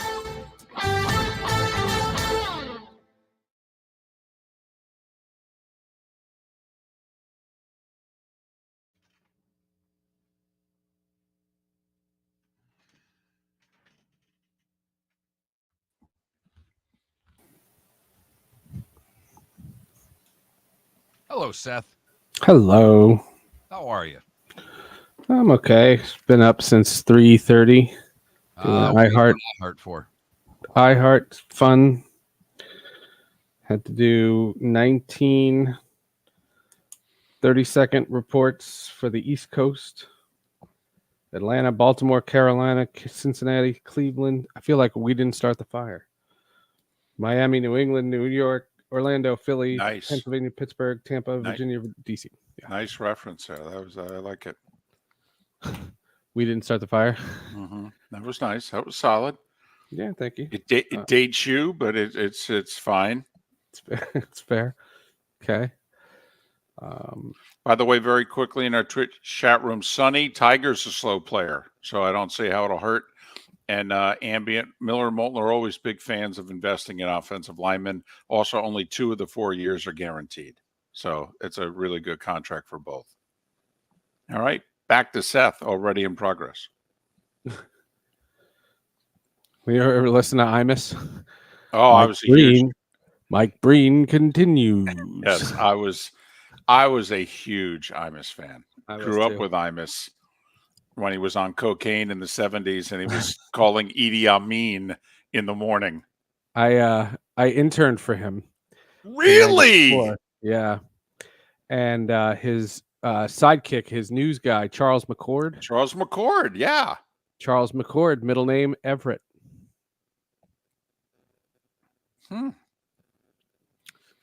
What year did you intern for Imus? 94. The greatest sports internship ever. It was for WFAN. It was the Rangers won the Stanley Cup. The Knicks went to the finals. OJ, the baseball strike, everything. There were plenty of people who were better interns than me, but nobody had a better summer for sports. Oh, that's the best summer in the history of New York sports, probably. Probably. Yeah. The baseball strike, we all had to just pick a date that we all got to shadow the Mets broadcast. I picked the last day before the strike, and I didn't know that. Oh, when they were playing the Phillies. Yep, I was there. And OJ, I mean, we don't have enough time to tell the great OJ stories from WFAN's botching that whole debacle.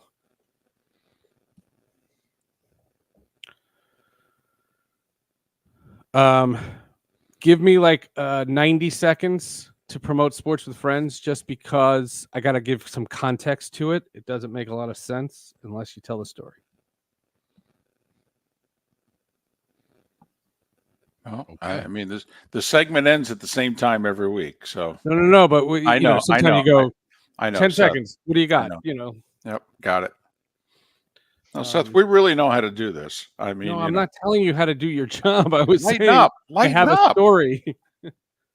Lighten up. I mean, Seth, nobody wants to sponsor us, but we're actually pretty good. Oh my God. Why does Moulton keep freezing up? Bad internet on his end today. Here we go, guys.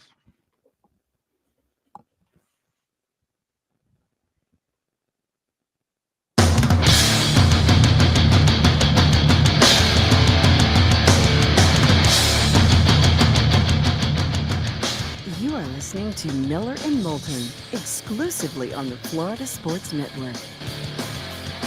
And now, here's Mark Miller and David Moulton. Third hour of Miller and Moulton. We get past the halfway point, and we do so on a hump day with Seth Everett. He of Sports with Friends and Hall of Justice, two terrific, very different podcasts. You can follow Seth on X at Seth_Everett, Seth_Everett. Top of the morning to you. You've been up early since you got sports reports to do all over the country. I'm curious, All-Star break week. What the heck you putting in your reports? Yeah, I've. Did you know the AL's won 10 of their last 11? Yes, matter of fact, we do. All right, that's one. But for each market, you have to say whatever the player did in the game from that team. So, there were 8 Phillies and 5 Guardians and a partridge in a pear tree, and they all look the same and whatever. I'm scared to ask this question. I probably should have asked when we talked off air before the segment began, but did you watch any of the All-Star Week festivities, the Home Run Derby, the first inning of the game to watch Paul Skeens pitch last night? Did you watch anything? I didn't see 1 second of any of that, except whatever was on social media. I saw clips or whatever. I've covered a dozen of them. It used to be one of my favorite weeks, but I'll be honest, the game was always the afterthought. The game was always just not compelling. And in this situation, it didn't sound like there was anything there. I wasn't avoiding it. I just want to be clear. And I tweeted this morning. I wasn't avoiding it. I just had stuff to do. My wife's car broke down. I had to take her to the body shop. I had to finish 8 Sports o'clock with at Friends. night? What? At 8 o'clock at night? That's a hell of a we go the night before. You go the night before. You drop it off the night before. So it's first thing in the morning. Because I had iHeart today and this. So I couldn't take her in the morning. I had to finish Sports with Friends. I had to go to bed early because I had the early morning wake up call. It wasn't like I was like, oh, I cannot see the All-Star game. I honestly didn't realize it was on. thankfully, I've also not watched any news since Sunday. So it's been great. It's been a wonderful day. I've seen the world is still on fire. I'm sure it is. I read enough articles. I know that stuff and everything else that's going on. The All-Star game, I wasn't like boycotting it or anything like that. It's fine. By the way, that uniform thing is easily the dumbest. Next to the man on second in extra innings, those two are the stupidest rules they have. Now, apparently the uniforms are so bad that Manfred all but said before the game that we're going to change it for next year, and the players and everybody wants them to wear their own stuff again. Wear their original uniforms, yeah. Yeah. It is remarkable, though, that you know how these uniform deals go. They get announced over a year in advance. And it's remarkable to me that a league and a company can screw up changing of the uniforms. It happens a lot in basketball. There was an issue a few years ago in the NBA. They actually changed the company that made the basketball. And the basketball felt different and people complained. And you wonder, how in the world could something like that happen? But the uniform? I know. There's a TikTok account. I couldn't tell you the name of it or I would promote it. That all they've been showing is clips of the introductions from the last 25 years. And you see all the players walking out in their uniforms. And like, it's really cool to watch a Yankee when it's not at Yankee Stadium wearing pinstripes. Looks weird. It used to be so cool. The introductions were always the best thing, even from being there. I was at 12 games. The introductions are the coolest part of the whole thing. Once first pitch is thrown, it's all an afterthought. But the introductions, and for all these guys to be looking the same, I don't care if they're wearing pajamas. It looks ridiculous. By the way, the American League, I thought, Mark, they were were wearing pajamas. Remember the old NFL sheets and pillowcases and what have you? I really thought Major League Baseball was trying to like bring that back. My childhood, it's like, wait, do you make those in sheets? Because I used to sleep in those when I was 8. But the point of the TikTok story is this just shows you how out of touch baseball is, because they're doing this where that account has thousands upon thousands, if not millions of likes. People love that stuff. And baseball didn't realize that? Seth, every part about those uniforms was just hideous. That's what the caps. I mean, you had 37, was it, David? Yeah. First-time All-Stars, 37 first-time All-Stars. I thought it was 39, but okay. 39, 37, whatever the case may be. A lot of first-timers. A lot of guys that you're seeing for the first time, because I'm not watching a lot of Padres. You have no idea who they are, right? So you see these guys coming out. I don't know who they play for, because, I got to stare at the, is that an SD? Paredes. Like everything else? Okay, fantastic. Just some random guy. Might as well have been. Well, and that's when, once again, a league falls victim to taking the mighty dollar. The new uniform manufacturer wants to do something different. Why? They want to sell stuff that's never been sold before. I'm already selling the Yankees uniform, if you will. Now I want to be able to sell something else. It's an opportunity to make more money. I mean, Seth, in our world, every fan of the Dolphins desperately wants them to go back to the uniforms of 40 and 50 years ago. And the only person seemingly who doesn't owns the team. Right. Right. It's just such a frustrating thing. I've seen that story, of course.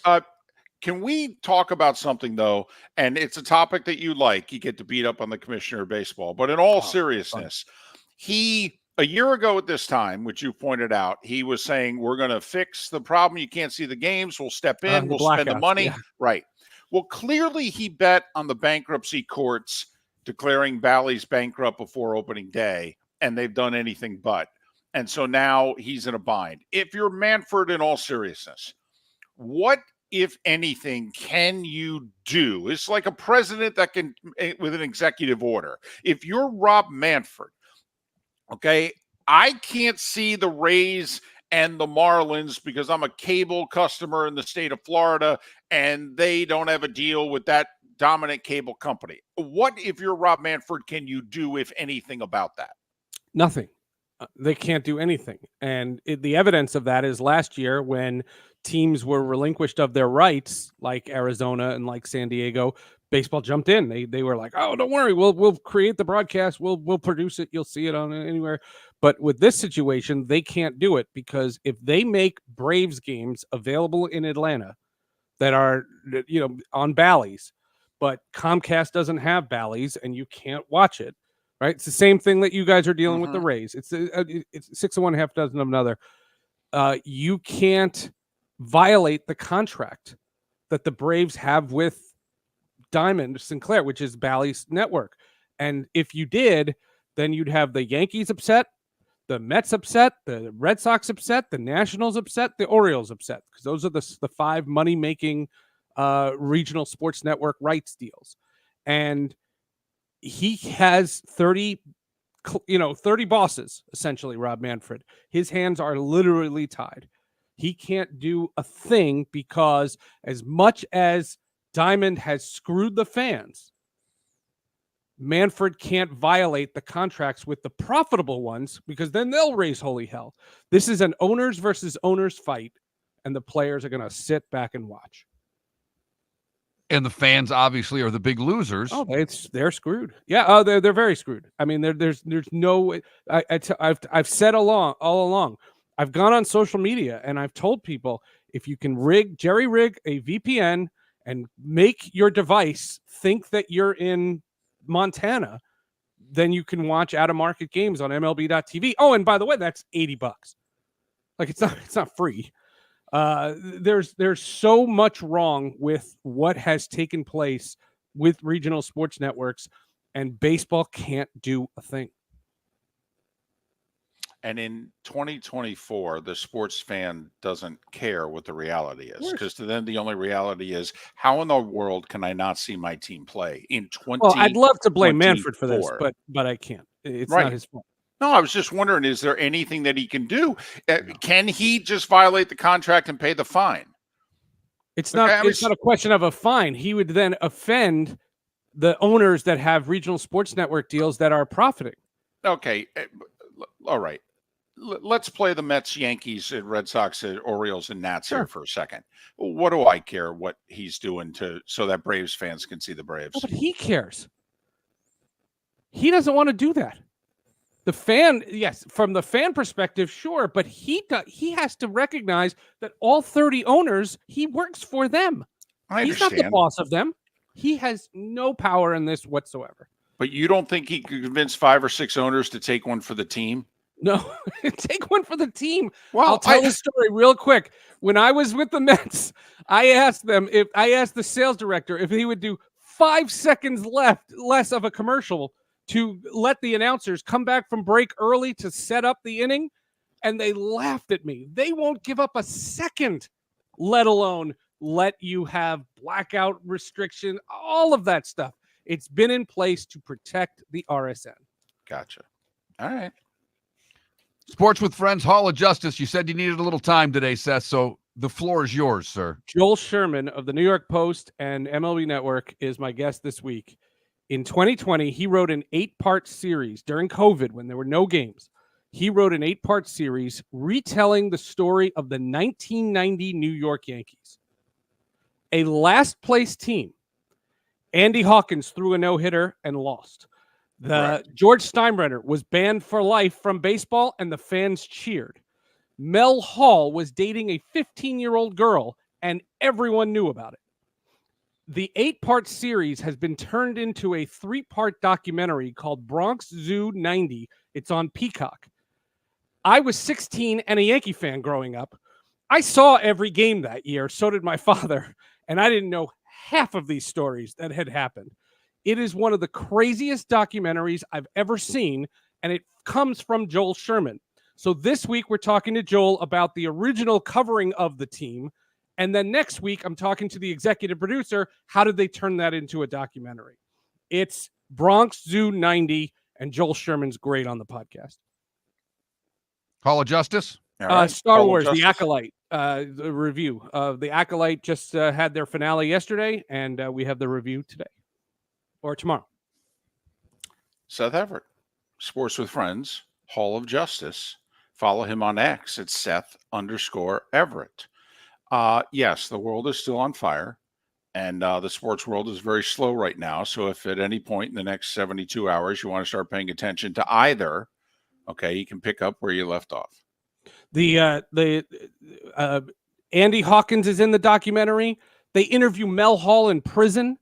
It's an amazing film. 1990 New York Yankees. I watched that team, and they were in last place. They are terrible. That documentary is fantastic. Seth Everett.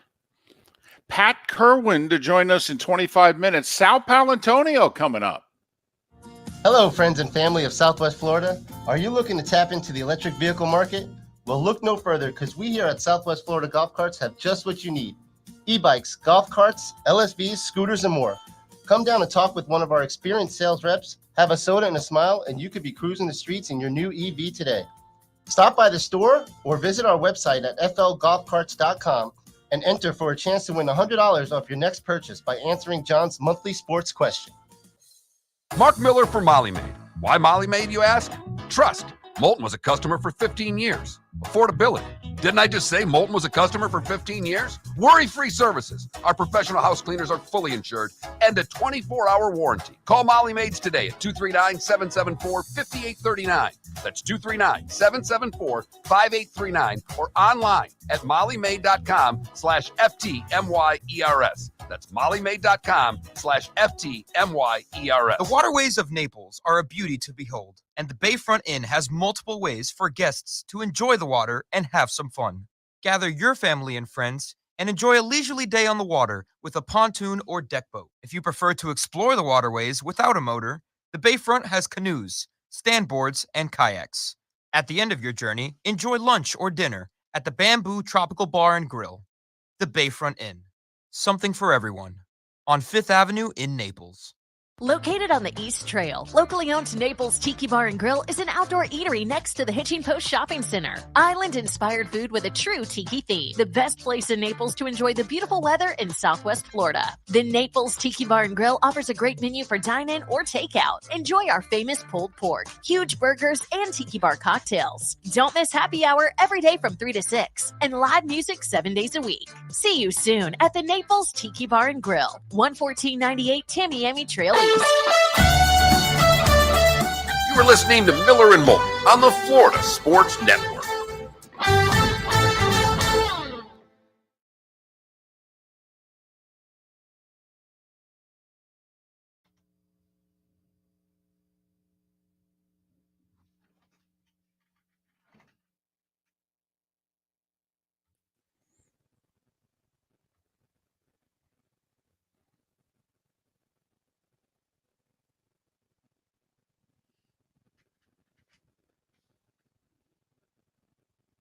Fly Panda Fly, are you saying everybody just steals it?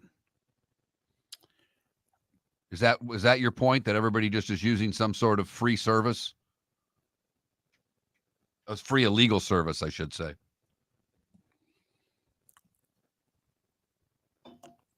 Well, and Fly Panda 5, and yeah, I'm an old fart, if you will, but I pay for 5 streaming services. So, I mean, hell, it took me a while to figure out how to use them.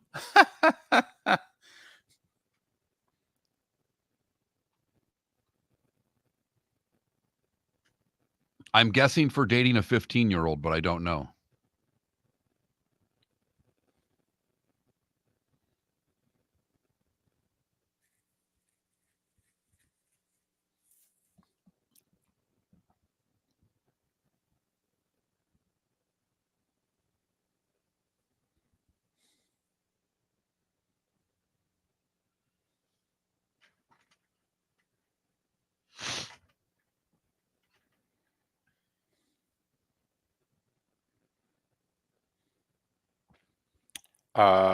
Yes, he's in prison for 45 years. He's been in prison for 15 of those 45 years. 2 counts of sexual assault against minors.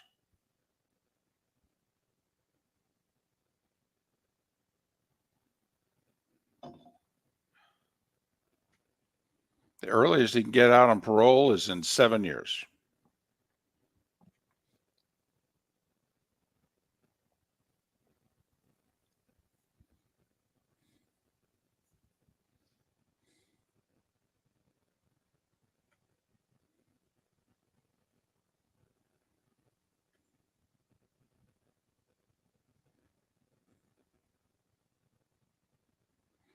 He's in prison in Texas.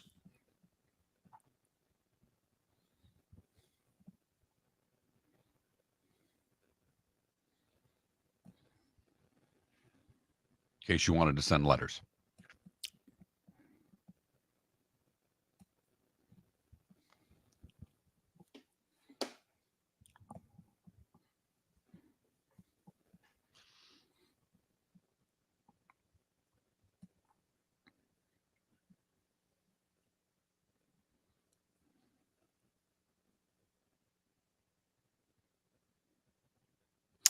Yeah, Fox's sound, Sandy. I would argue Fox's sound is the best. We got more sound when we did golf than the other networks do. I think Fox got more sound 5 and 8 years ago than they get now. Fox, I think you get more sound from a NASCAR race on Fox than you do NBC. I think Fox is best at audio.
You're listening to Miller and Moulton, only on the Florida Sports Network.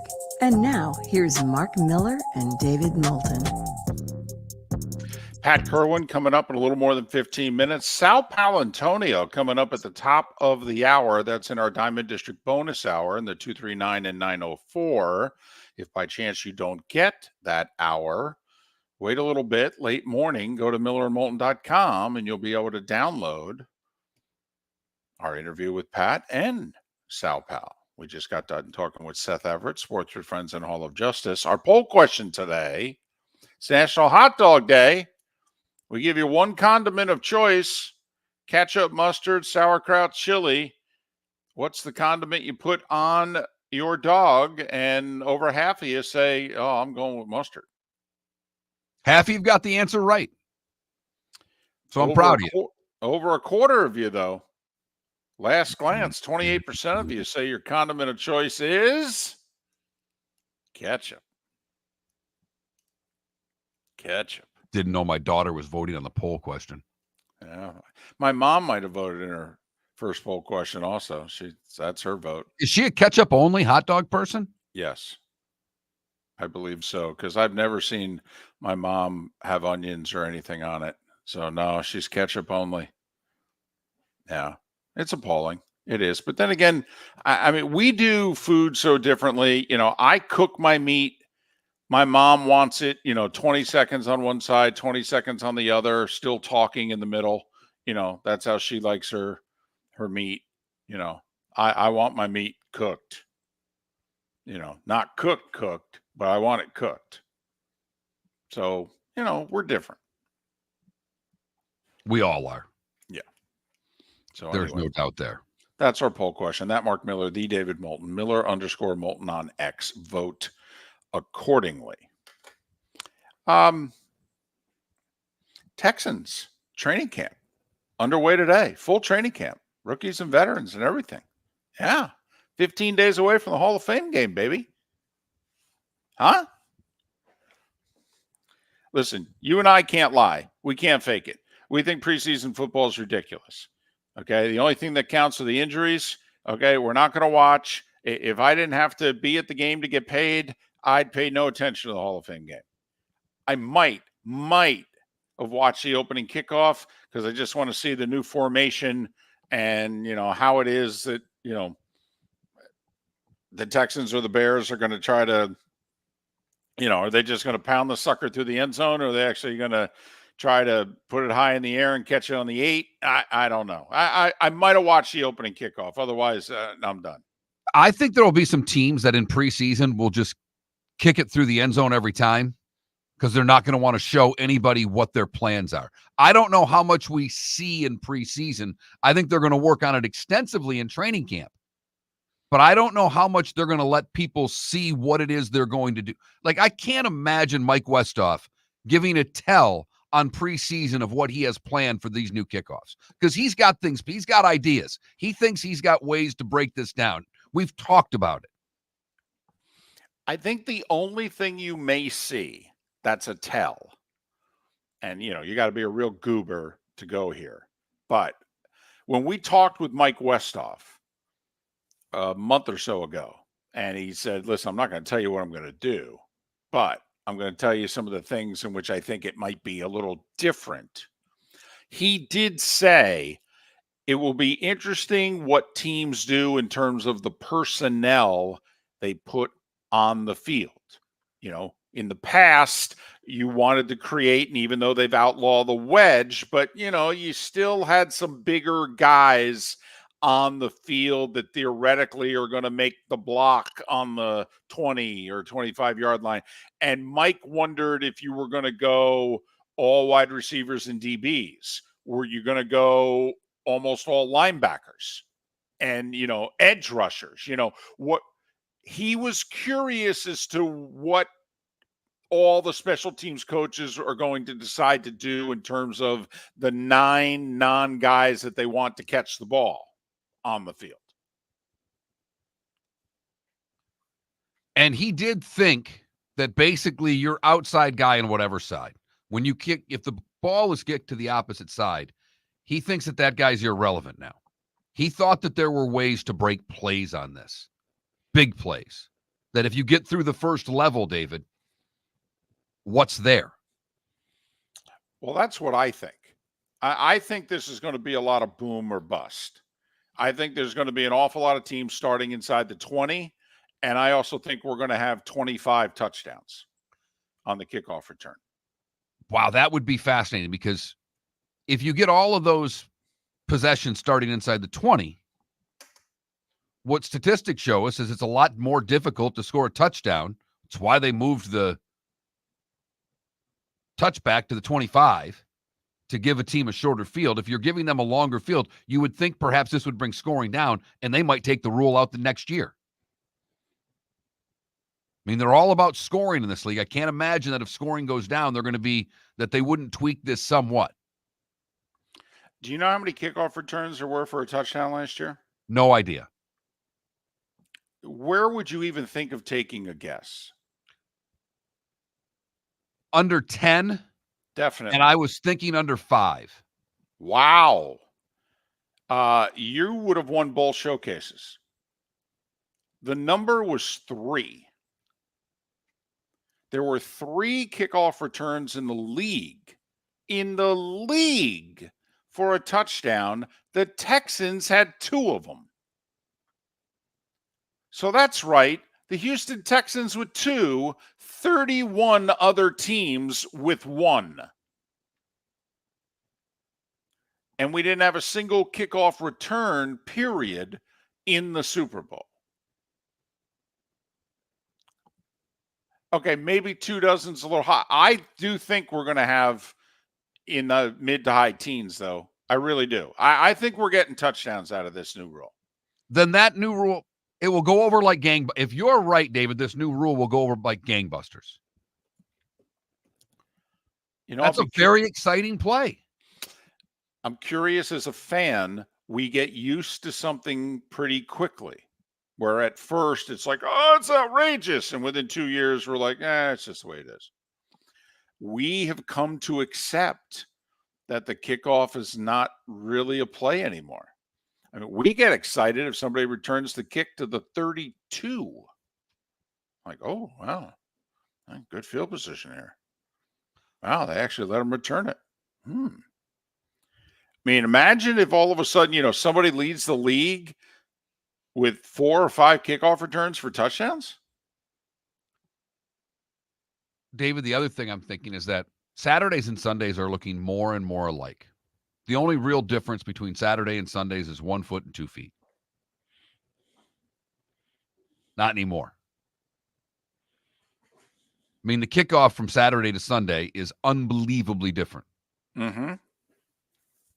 Yep. And you wonder if this is successful at the NFL level, if the NCAA will think of implementing it on Saturdays as well. See, I don't think they have to. No, they don't have to. No. But we know why the NFL made the changes that they made. They were afraid of concussion lawsuits. They deemed it to be the most dangerous play in the game, and they basically outlawed it. Now they've said, you know what? Outlawing it is wrong. We need to put it back in the game, but we need to make it as safe as possible. We're going to try to thread the needle. Mark, you and I have talked about this for a while. College football is not interested in player safety at all. You can hit a quarterback so much harder and dirtier. You can slam a quarterback into the ground on Saturdays. That's not a penalty.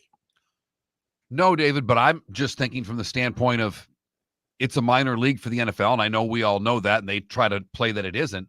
Would they want to, make their game even look more like, keep it looking like Sundays? It's the most popular sport in the world, or in this country at least. Sorry, not the world. I know soccer. My mistake. I guess it depends on whether or not this goes over well, right?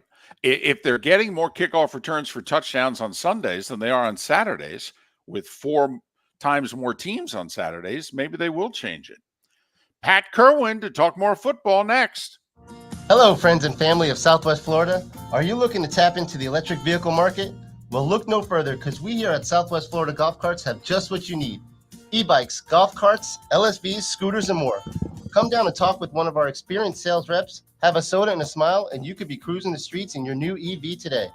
Stop by the store or visit our website at flgolfcarts.com and enter for a chance to win $100 off your next purchase by answering John's monthly sports question.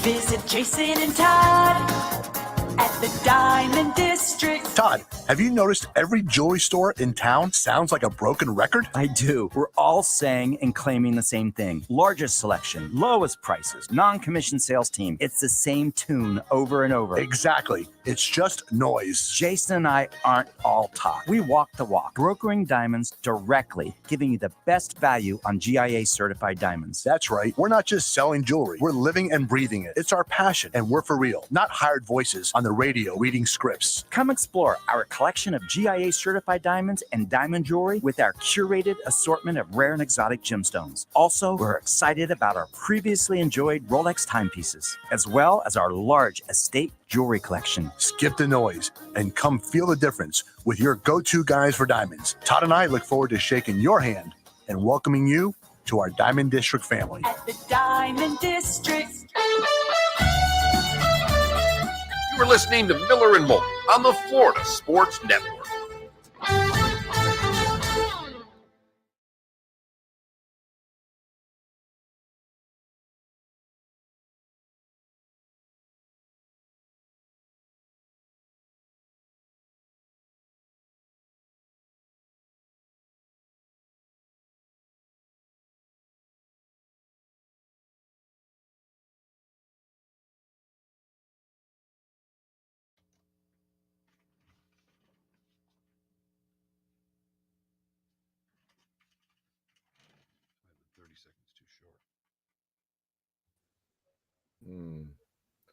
You hear me, Mark?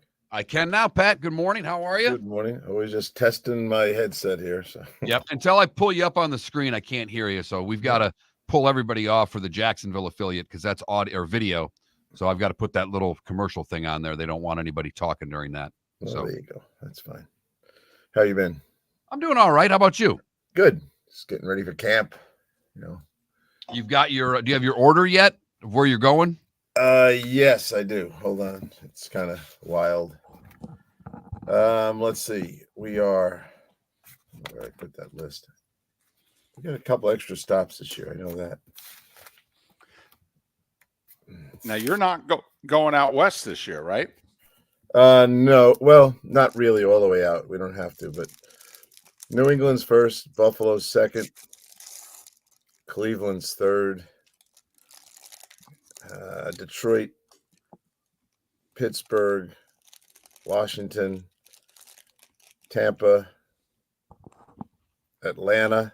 That's a change of pace for us. Houston, Denver. I left two out. I don't know who the other two are. The Jets. We're going back into New York to see the Jets. And one other. I don't know who is. It'll be a blur by then. Yeah.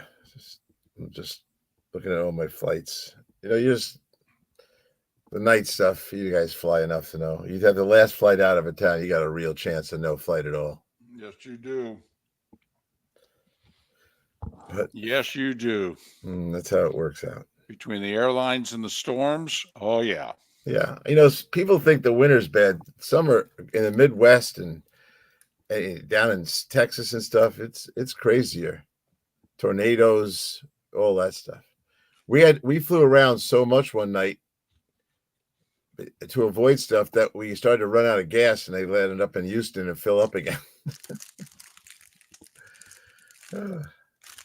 Very exciting. Yeah, that's it. What's new with you guys? Anything good? Anything good? No, not really. No. Thanks for asking, though. Yeah. Hey, just think, brother. Yeah. No, it's kind of like when you get to this point where, for me anyway, unfortunately, I'm counting the days till we go on the road. I'm sneaking up to Saratoga for the weekend. At least it makes me feel like I'm on summer vacation. See Coach Parcells. He always has someone with him. That's got someone I know. Stephen Jones, I've seen up there. Jason Garrett. Lots of guys. I think Bill will go visit him now. I think they're pretty cordial. But with his young girlfriend, I think he's busy.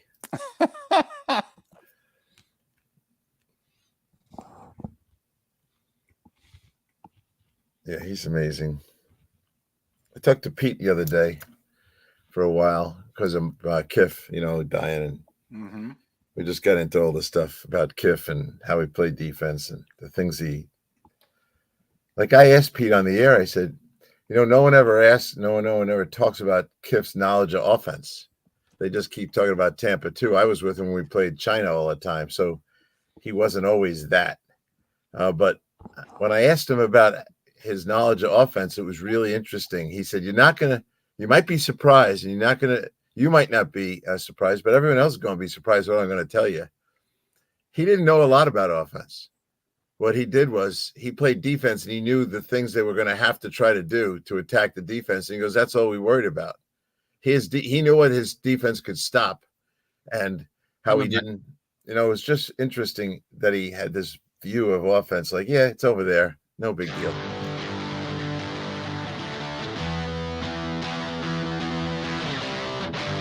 You're listening to Miller and Moulton, only on the Florida Sports Network.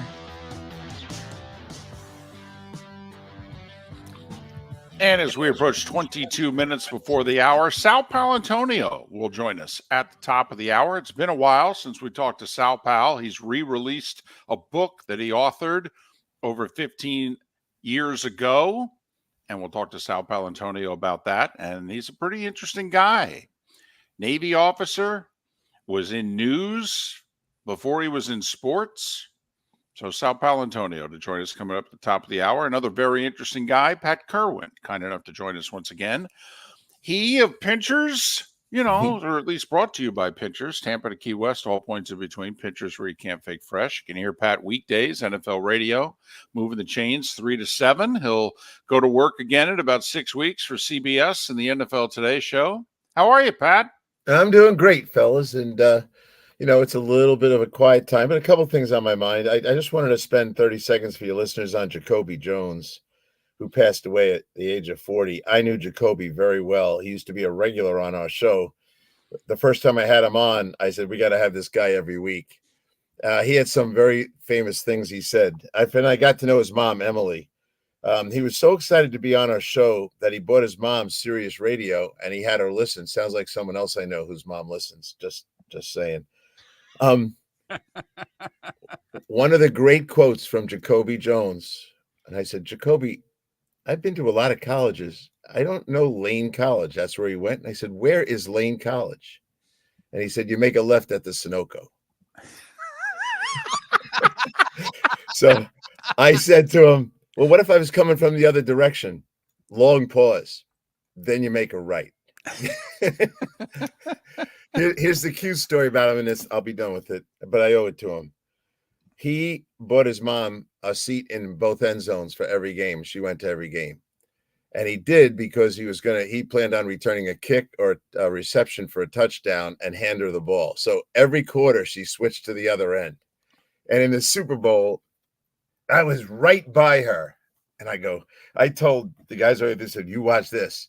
His mom he knows where his mom is. And he scored and he handed her that ball. It was great. So love the guy. 40 is way too young. Oh, man. He loved his mom so much. I said to him, you keep talking about Emily so much. How about singing a song to her on the air? So he sang My Girl to her on our show, which we replayed almost every time he came on. Great guy. Great. Sorry he's gone. Make a right at the Sunoco. Great stories, Pat. Thank you for sharing. That's good stuff. I know the listeners enjoy all the stories, and you're right. 40 is just way too damn young for someone to go. All right. We've been spending a little time talking about Brandon Ayuk and his demanding of a trade. Neither of us thinks San Francisco will trade him, but what do you do if you're San Francisco going forward? Is Ayuk the guy you're going to sign and let Debo go? What are you going to do if you're San Francisco? Well, they bought themselves a season, right? They don't have to decide that now.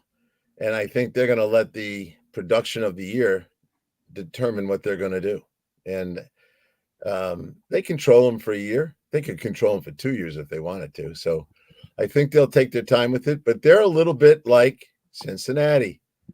T. Higgins, to me, handles this thing a lot better than Ayuk.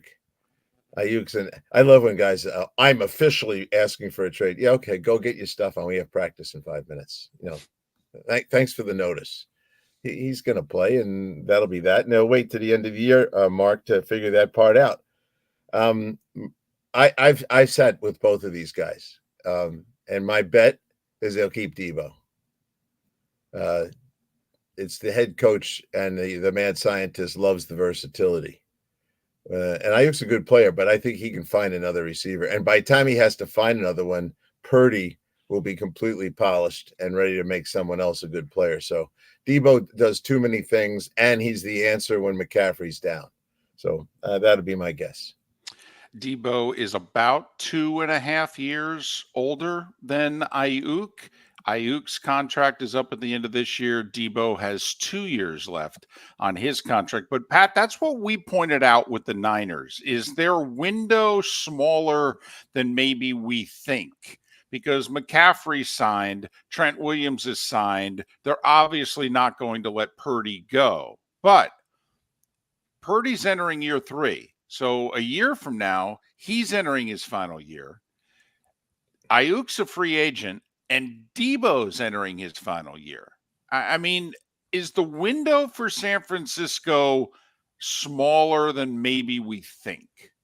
I don't think so. I think that the Purdy part to that explanation is easy to answer. They're going to give him a long-term deal for a ton of money as soon as the season ends. So they're going to have their quarterback for the next 10 years. And they're very aggressive in personnel. They know what they're looking for all the time. I don't think they feel like they have a short window. And I think McCaffrey's good for 3. And the receiver stuff, I think the one thing the NFL keeps proving to us all the time is this, and you said it the most, David, there's a million receivers coming out. Purdy is so accurate, and the scheme for the offense is so good that they're just going to plug in other receivers. How many times have I said on your show, the great quarterbacks who played more than 10 years replaced the receiver core at least 3 times? And they will replace this. Purdy will still be playing, and Debo will be retired. Ayuk will be retired. Kittle will be gone, and he'll still be playing. And they will continue to find good players. And people like to go to San Francisco. They kind of believe. And the head coaches, I think he's a competitive advantage most of the time. Not the postseason as much, but he creates a difference on the sideline on Sundays. Pat, this may be a silly question, but we were talking yesterday about, training camps for rookies are opening. The Texans camp opens today. I get that teams that are in the Hall of Fame game can open a little earlier, but the NFL is so regimented. Everything is a certain day. The draft's a certain day. Free agency opens a certain day. Your cap cuts are a certain day. Are you surprised at all that training camp's not a specific day? Because the NFL is so big into that calendar and dominating days on the calendar when they're not in play that it just seems to me having one day when training camps opens would make more sense for the NFL. I agree with that. I think that's how the league would think. But the clubs do have some say over when they want to start. And, go all the way back to Bud Grant. Nobody went to camp later than Bud Grant, and it didn't really hurt the team. So I think they won't get that anal about it and start thinking we have to announce everything. I also think as camps open, Mark, on different days, they keep having more content. Oh, the 49ers open today. Oh, the Giants open tomorrow. So they get like news releases by these kind of, dribbling in of open dates. But it's a great question because they try to control everything. But for them, I think there's a nice flow of breaking news. Did the Giants say yes to the off-season Hard Knocks so that they never get the training camp version of Hard Knocks? Because the Giants are very much on the record as they really never want to be on Hard Knocks. Well, they're not alone. There's a lot of guys that don't want to be on it, but I don't know if they guessed that this would be easier. I have a feeling there's been too much reveal of what goes on inside. So I think a lot of teams are going, I don't want to be in the offseason one either. So I think the message here is it was clever to do because it kind of freshened up the kind of stuff people get a chance to see on the inside. So they'll do this for a while, but I've said it many times on your show. I'm not a big fan of it, but I understand why the media wants to do it. And I get why you're not a big fan because you've been there. But for someone like me who's never been there, Pat, they're giving us some insight on this that we don't get to a front office. No, that's why I think it's not going anywhere. I think it has value. The thing that it's tough is sometimes the fans hear stuff that they don't really understand, and then they start to make judgments about GMs. And if the owner's listening to the media, now the GM's in trouble. So I think sometimes the content's a little over their head. And they hear something, and if you take it out of context, and you hear the things like, "Well, I'm not paying $40 million for a quarterback to hand off to a $12 million running back," you start saying, "Oh, he doesn't really like Saquon." They tried like crazy to re-sign Saquon. Saquon didn't want to do it. I couldn't believe they didn't tag him. We talked about that last week. So the show's interesting, and I get why guys call my show. They love talking about it because they are seeing stuff, Mark, to your point, that they never heard before, unless they get it secondhand from me when I'm telling them how things really run in those buildings. But, I always worried, and Cleveland is a good example of when there's certain people, when the camera's on and the lights are on, talk too much. And I'm not talking about the guy in charge. It's like the rank and file guy Cleveland model was the head coach was standing in front of the staff room. They were having a staff meeting, and one of the assistant coaches told them, "We're not tough enough. We don't hit enough." That was a bad day for him, the head coach, and the owner's version of what he just heard. Pat, is there anything that's been divulged that maybe the 31 other teams learned about? Because, the NFL teams are paranoid. They're not as paranoid as college coaches and programs, I will say that. But they're paranoid. They think everybody's trying to get information from them. Do you think there's any state secret being exposed in this that someone with the other teams are like, that's interesting? I think a lot of guys converse with more people than you think. We have friends. When I was in it, I had 2 or 3 friends. We talked all the time about what was going on in the world. But I think there's more vulnerability in that area, David, in the camp. I know coaches that have found players from other teams that were on Hard Knocks. And when they tried to put them through to get them to the practice squad, they picked them up. So that, to me, was way worse than maybe listen to Joe Shane explain. I will say this. I think there are some younger guys that might be on that staff that are close to being GMs that an owner or president of a club is getting a chance to see how that guy operates. There might be a little of that going on. I know 1 or 2 that could definitely be on a short list. And if they're giving a chance to express their opinion and it sounds really good, then I think that guy's getting a job interview just because of it. Yeah, Shane's right-hand guy has been a finalist for a couple jobs, and I know you know him well. And yeah, I don't think that this is hurting his cause at all. Nope. I did find the one part funny is when they walked down at the combine to just put the bug in the Patriots' ear that they'd be interested in going up to 3.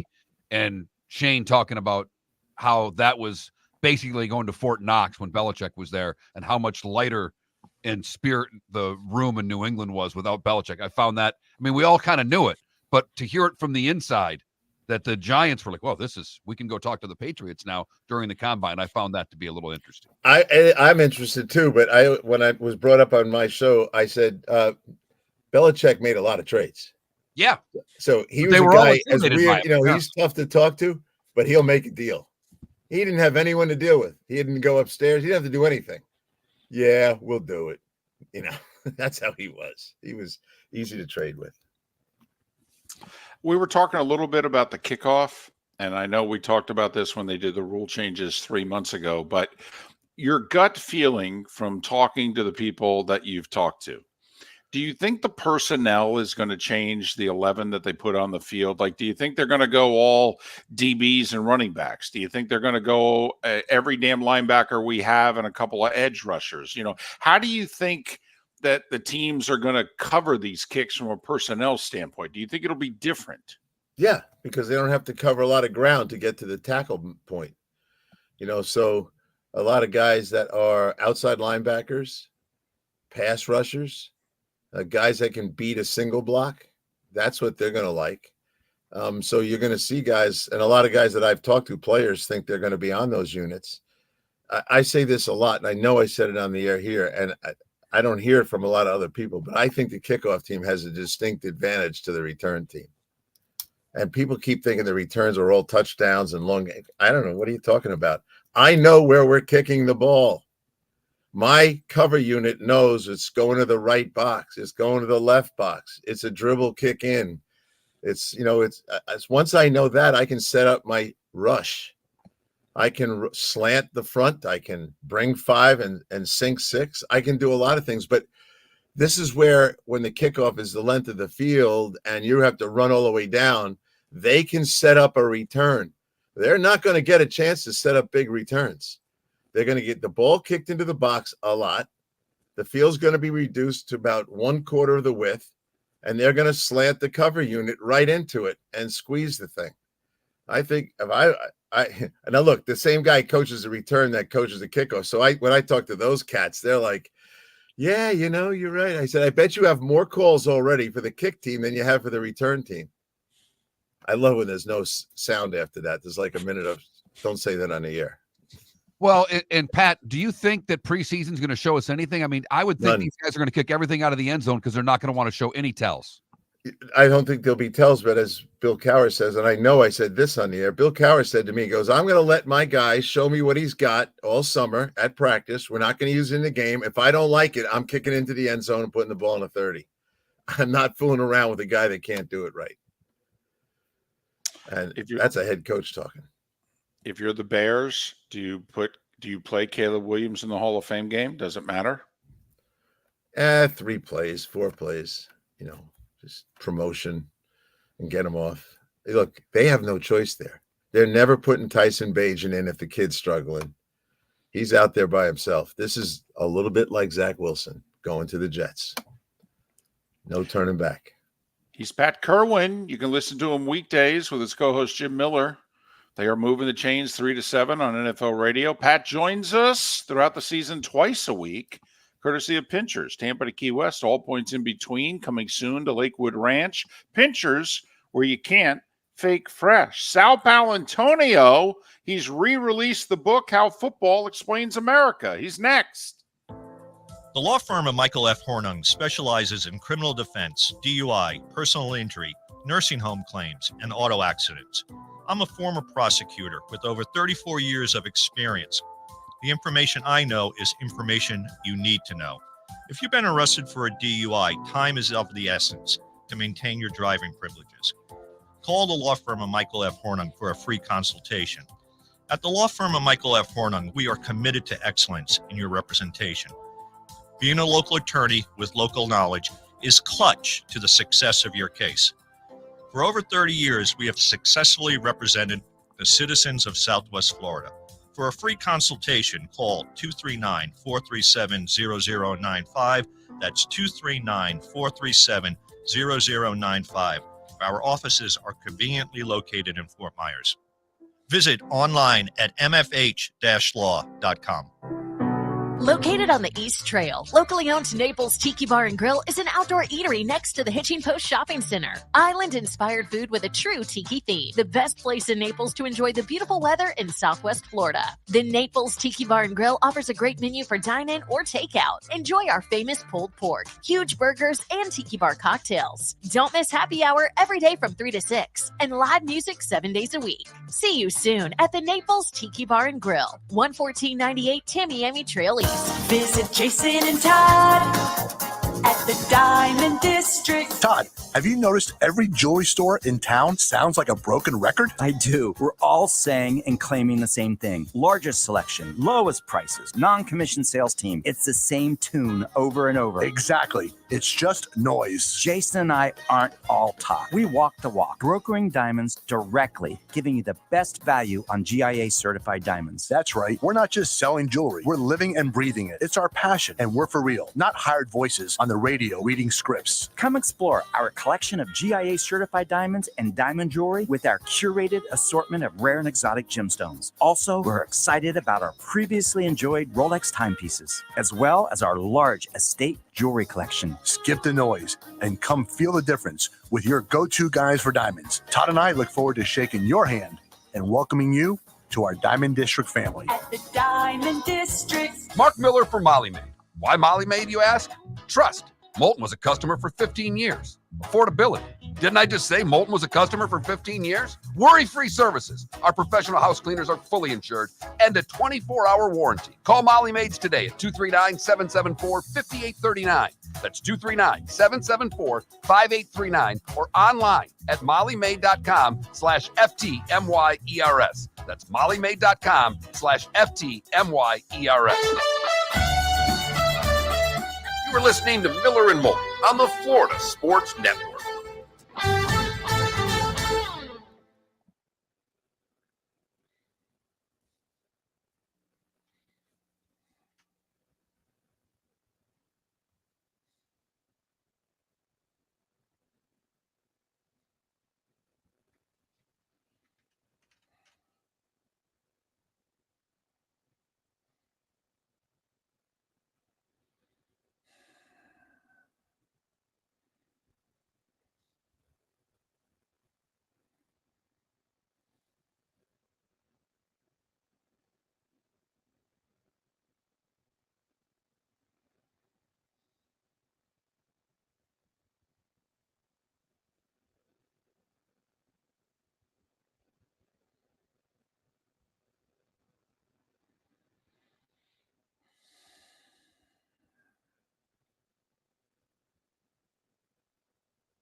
Oh.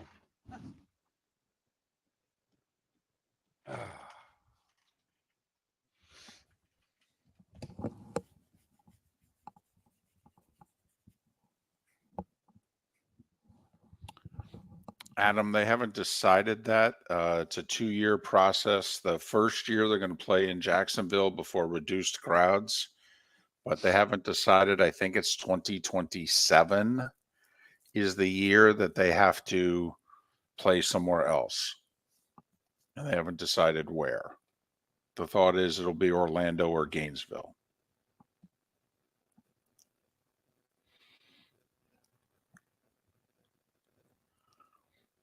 Most of us think that the Florida-Georgia game in 26 and 27 will be moved, that they won't play the 26 game before a reduced crowd. And so we think it'll end up home and home, could end up neutral, could end up like Atlanta, Orlando, Atlanta, Tampa. But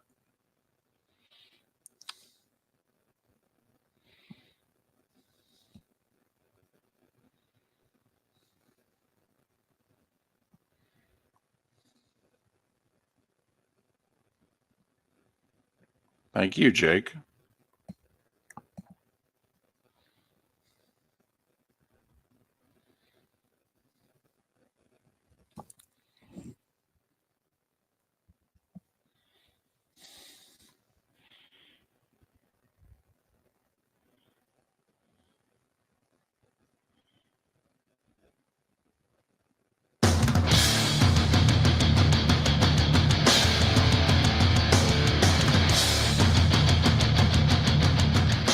You are listening to Miller and Moulton, exclusively on the Florida Sports Network. And now here's Mark Miller and David Moulton. It is the Diamond District bonus hour. Miller and Moulton on this hump day. Thanks so much for being with us. It's National Hot Dog Day. That's our poll question. What condiment is your condiment of choice on your hot dog? Mustard, ketchup, sauerkraut, or chili? Go to that Mark Miller, the David Moulton, Miller_Moulton on X and vote. Sal Paolantonio, you know him from his days for nearly 30 years now at ESPN. He's authored 4 books. One of them he authored 16 years ago, How Football Explains America, but it's been updated, re-released. And Sal Powell is kind enough to join us now. Sal, it's David and Mark. Thanks for your time. Why did you feel you had to update How Football Explains America?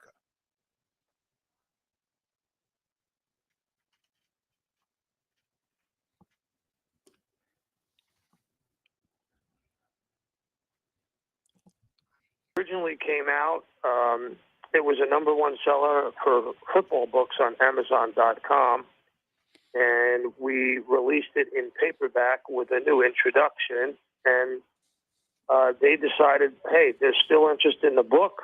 People want to know about football. Obviously, football never goes out of style, so let's re-release the book with some updates in it and make sure that people have an opportunity to get the new book, How Football Explains America. So thank you so much for promoting the book. But, the book is an interesting, different take.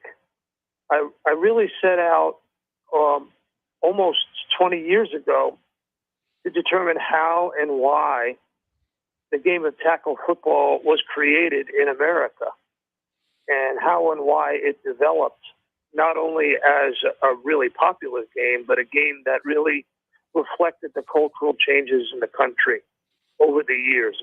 Who influenced it? Military influences, African-American influences, other cultural influences were really profound on how the game changed. Television obviously had a big impact on how the game changed.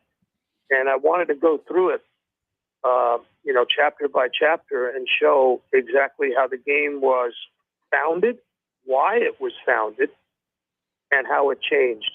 It's not really a history of the NFL. It's more sort of like a tour guide for people to go through how the game evolved and how it was founded.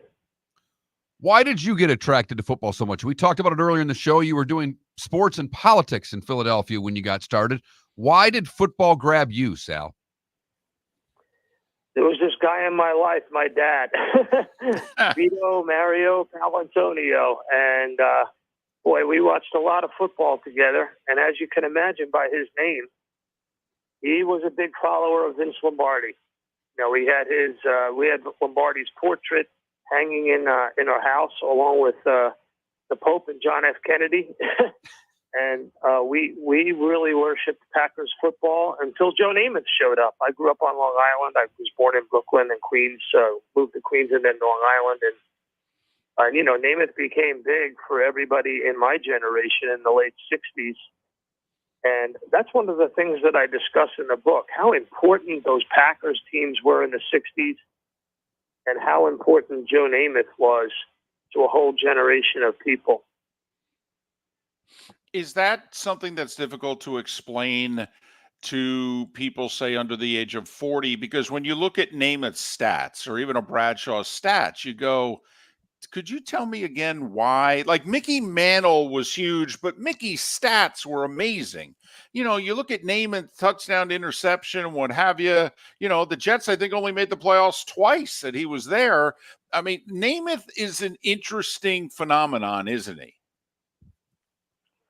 It's totally an interesting phenomenon, and you're right. There is that dichotomy that he was such a superstar in so many ways culturally, but as a player, his numbers would not hold up these days.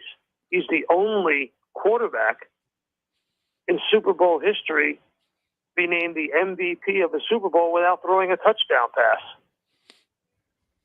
And he had more interceptions than touchdowns.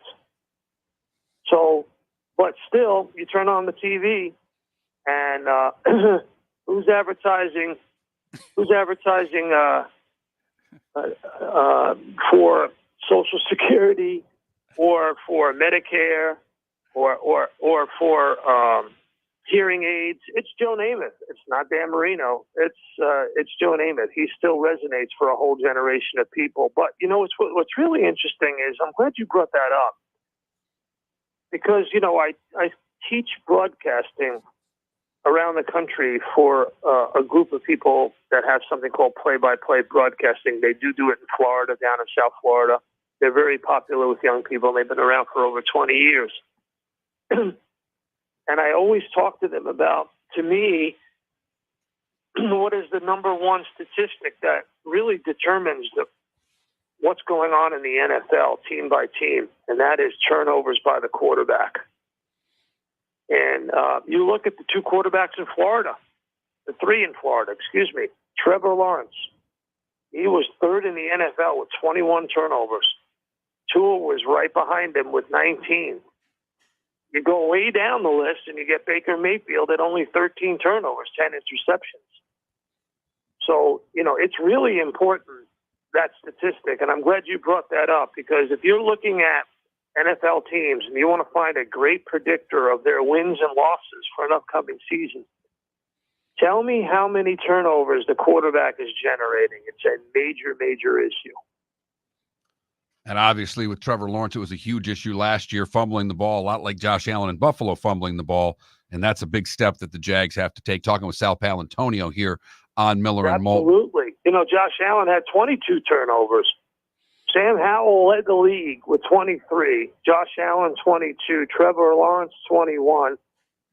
Jalen Hurts here in Philadelphia, 20. Jalen Hurts had 8 the year before when the Eagles went to the Super Bowl, 20 last year.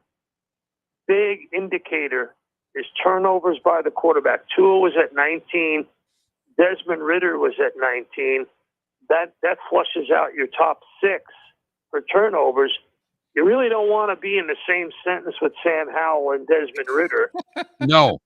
So they got to clean that up. Tua's got to clean it up. Trevor's got to clean it up. And I think that was a big factor in how Baker Mayfield was successful and turned it into a nice contract with the Bucs. How much did C.J. Stroud put pressure on every rookie quarterback and every rookie quarterback's offensive coordinator? Because now their expectations for these rookies are crazy when there's only been 8 rookies since 1950 who have won a playoff game. And that number is pretty astonishing to me. But now the expectations for these rookie quarterbacks are through the roof, aren't they?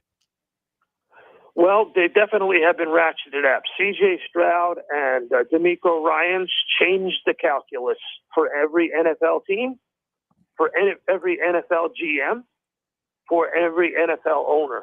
If I'm an NFL owner, I'm looking at what Houston did, and I'm saying, why can't we do that? You know, in Carolina with Bryce Young, look at the difference between those two quarterbacks and how they performed as young quarterbacks. It's really astounding. So you're absolutely right. His success has put a lot of pressure on Caleb Williams specifically this year and the Chicago Bears. There's no question about it.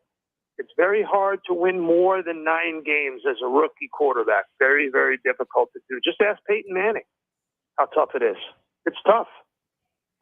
Sal Paolantonio, author of 4 books. One 16 years ago was titled How Football Explains America. It has been re-released, if you will, a special new edition, updated How Football Explains America, Sal Paolantonio. We've only got a few minutes left, and we don't know when we'll get to talk to you again.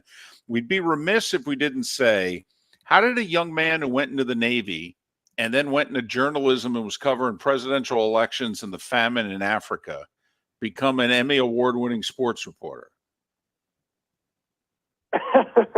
Hair dye and makeup, baby.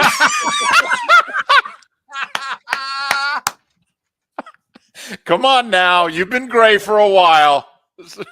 Is it really just the power that this game had over you? Joking around, but you know, when you're a reporter or you're curious about life, and curious about people, you know, it's not really that difficult to transition. You know, one of the things that I try to teach young sports broadcasters is the number one indicator of whether you're going to be successful or not is if you have respect for these players and these coaches. You know, only 12 men walked on the moon, and making the NFL is a moonshot for a high school football player. It's really hard to do. You have to work extremely hard. You have to get a little lucky. You have to have the right people around you. So come at them with a sense of respect. And if you do that, they will respect you. They will respect you. They will give you their time. Sometimes they'll even give you their insights or information. They'll make your life better if you respect them. And I think that's the number one lesson that I try to teach people when they're trying to go into this business. Sal, as we look ahead to this season, we've been talking about having a good vibe towards a team. Do you have at this early of a stage, do you have a vibe towards a team heading into 2024? Well, give me a team that you want me to vibe on.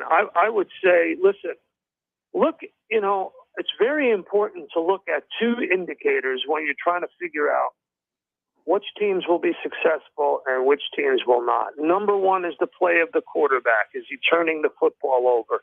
Number 2 is strength of schedule. It's extraordinarily vital to figure out, all right, look at the schedule and who they have to face, what quarterback they have to play. Are they equipped to handle that quarterback in that passing game? The whole league now is about throwing the football and defending the pass. And if your quarterback's turning the football over when you're in the process of trying to score points through the passing game, you are at a major disadvantage. I would say, who do I have a good vibe on? Let's go through it in the NFC. I've got about 30 seconds. seconds. I have a really good vibe about the Tampa Bay Bucks. I have a really good vibe about the San Francisco 49ers. They're close. Brock Purdy doesn't turn it over. Baker Mayfield doesn't turn it over. I'm very unsure about the Philadelphia Eagles. Massive changes on both sides of the ball. Jalen Hurts has to do a better job of protecting the ball. In the AFC, I have a really good vibe about Baltimore. I think the Derrick Henry addition was huge. Takes a lot of pressure off Lamar Jackson. I have a really good vibe, believe it or not, about the Chargers. I think Jim Harbaugh is an exceptional leader and coach.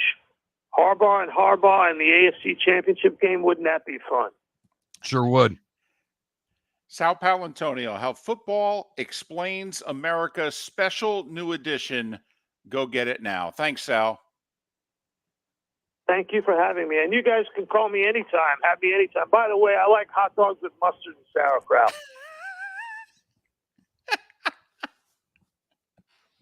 Sal, thank you so much. We were running up against a hard break there, but thank you so much.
David? Yes. I screwed this up and ran the local break first because I kind of panicked there. Okay. Hit the wrong button. So what I'm going to do is after this break is over, I'm going to run the local break on the back end. The timing will still be fine. Okay. Yeah, because I'm not hearing anything right now. You're not supposed to. Right. There you go. That went well. It went great, and I just botched the end. Well, I wonder if we boxed ourselves in there because we had discussed in the past, in the 9 o'clock hour, do we really have to be as regimented? I don't know if we For do. Jacksonville, we do, I think. I don't know if it matters. I'll ask them.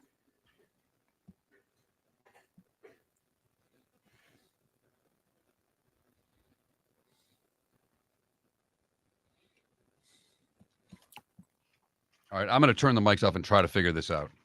Okay.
Visit Jason and Todd at the Diamond District. Todd, have you noticed every jewelry store in town sounds like a broken record? I do. We're all saying and claiming the same thing. Largest selection, lowest prices, non-commissioned sales team. It's the same tune over and over. Exactly. It's just noise. Jason and I aren't all talk. We walk the walk, brokering diamonds directly, giving you the best value on GIA certified diamonds. That's right. We're not just selling jewelry. We're living and breathing it. It's our passion, and we're for real, not hired voices on the radio reading scripts. Come explore our collection of GIA certified diamonds and diamond jewelry with our curated assortment of rare and exotic gemstones. Also, we're excited about our previously enjoyed Rolex timepieces, as well as our large estate jewelry collection. Skip the noise and come feel the difference with your go-to guys for diamonds. Todd and I look forward to shaking your hand and welcoming you to our Diamond District family. At the Diamond District. Mark Miller for Molly Maid.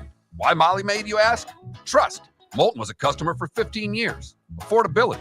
Didn't I just say Moulton was a customer for 15 years? Worry-free services. Our professional house cleaners are fully insured and a 24-hour warranty. Call Molly Maids today at 239-774-5839.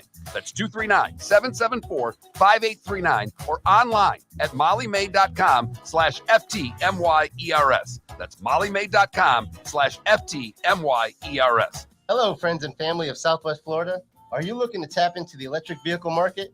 Well, look no further because we here at Southwest Florida Golf Carts have just what you need. E-bikes, golf carts, LSVs, scooters, and more. Come down and talk with one of our experienced sales reps, have a soda and a smile, and you could be cruising the streets in your new EV today. Stop by the store or visit our website at flgolfcarts.com and enter for a chance to win $100 off your next purchase by answering John's monthly sports question. You were listening to Miller and Moulton on the Florida Sports Network. And we are Miller and Moulton. Welcome back. The producer screwed up that last break, so there's no music coming back for break. That's all right. The music's okay, but we could go without 7 to 12 seconds of it. I think we can too. It just I hit a button in the wrong order. A little bit of panic there at the end of Sal. We ran a little long. Sal takes mustard on his hot dog if you didn't hear it through the break. So we had to cut Sal off a little early because we have hard breaks on the show, and that's what happens sometimes. Mustard and Kraut. Okay, he doubled up. Okay, you know, he's won 9 Emmys. He's a national figure. We'll let him double up. The rest of us have to play by the rules. You're only allowed one condiment on your hot dog on National Hot Dog Day today. At least if you want to vote in our poll question, what would the condiment be? Mustard, ketchup, sauerkraut, or chili? I don't know if chili's a condiment, but, well, we put it in the category for the poll. It's really, you know what? It's a dadgum good point. It's a meal in and of itself. Yeah, it's an accessory, basically. You know, maybe we shouldn't have gone condiment. We should have gone accessory. But mustard winning, by the way. Ketchup, though, solid second. Very disappointing for Miller and Moulton. We're not fans of ketchup on a hot dog, and it's getting about 30% of the vote.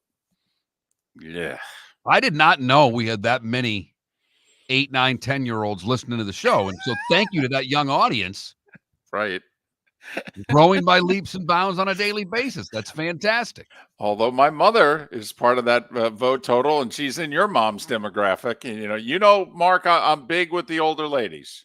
Always have been. Yep. I mean, you should see me at a casino. I mean, Mark and I, there are places where we go where, you know, Mark's the rock star and the whole deal and relates to the people better than I do. And I've got the shakes.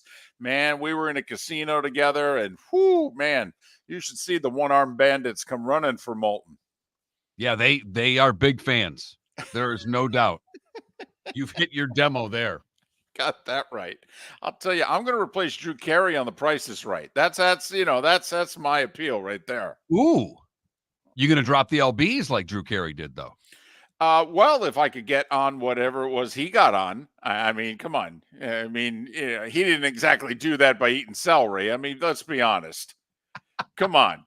I mean, and I'm willing to. Yeah, I mean, listen, I've only done it naturally once. And I had to lose a kidney and get cancer and spend 11 days in the hospital. That's the only time I've been able to lose a big amount of weight naturally. Right, when you couldn't eat for basically a week. No, 11 days. I did not have solid food for 11 days. I lost 40 pounds. Okay. I did. So that's it. I mean, otherwise, no, I eat, I gain weight. That's my job in life. That's my role. By the way, Sal Paolantonio, we didn't get a chance to talk to him about this. He said call anytime. That's a big mistake with Miller and Moulton. We actually take people up on that. Problem is we don't have his number. That's true. He called us. Damn. Right. All right. Well, we know the people that got him for us. We'll lean on him and say, hey, he said to call anytime. Or does he just say that to everybody? But as of last year, he's in the room to vote people into the Hall of Fame. Tell me that wouldn't be, let's just say you had Sal Paolantonio's life. He's had almost 30 years at ESPN. He's won 9 Emmys. He's been hosting an NFL matchup for 22 years. Okay. He's in his late 60s now. He's probably only got a handful of years left that he's going to do this. Okay. Before that, in Navy, local news and sports, the whole deal. And at the end, he's in the New Jersey Sports Hall of Fame. I mean, he's been honored. He's in his alma mater, SUNY Oneonta. He's in their, top 100 alumni in their school history. I mean, he's been honored before. But when the Hall of Fame calls you up and says, hey, there's like 50 people in a room. You want to be one of them? I don't know. That seems like that could be the biggest honor of your career. Is that your number one fly on the wall? I mean, you've been lucky enough to sit in some production rooms, some production meetings, some pretty big time things. You've worked the Super Bowl. You've done a lot in this business. You really have. A lot of it behind the scenes, obviously, but you still have done a lot. You've been a part of big broadcasts. That's the room you want to be in to be a fly on the wall, isn't it? Oh, yeah. I actually think it should be televised. I think it should be like C-SPAN. I'm not kidding. No, I think that process needs to be transparent. I really do. And by the way, you don't have to broadcast. You don't even have to do it live. Okay. If you want to have the final presentations, we've narrowed it down to 10 and you need 10 people come in and get 5 minutes and then we vote. Okay. But then we announce who goes in. Fine. But after the fact, kind of like this Hard Knocks front office. Well, that's what I was thinking, produced, done right. Yeah. Get it into a couple of hours. Yeah. And also if there's a really sensitive or somebody said something that they're like, I'd like to take that back. Okay, fine. We edit out a few things, but no, I want to see, I want to hear, I want to know the vote. I really do. I want to know who voted thumbs up, thumbs down on these guys.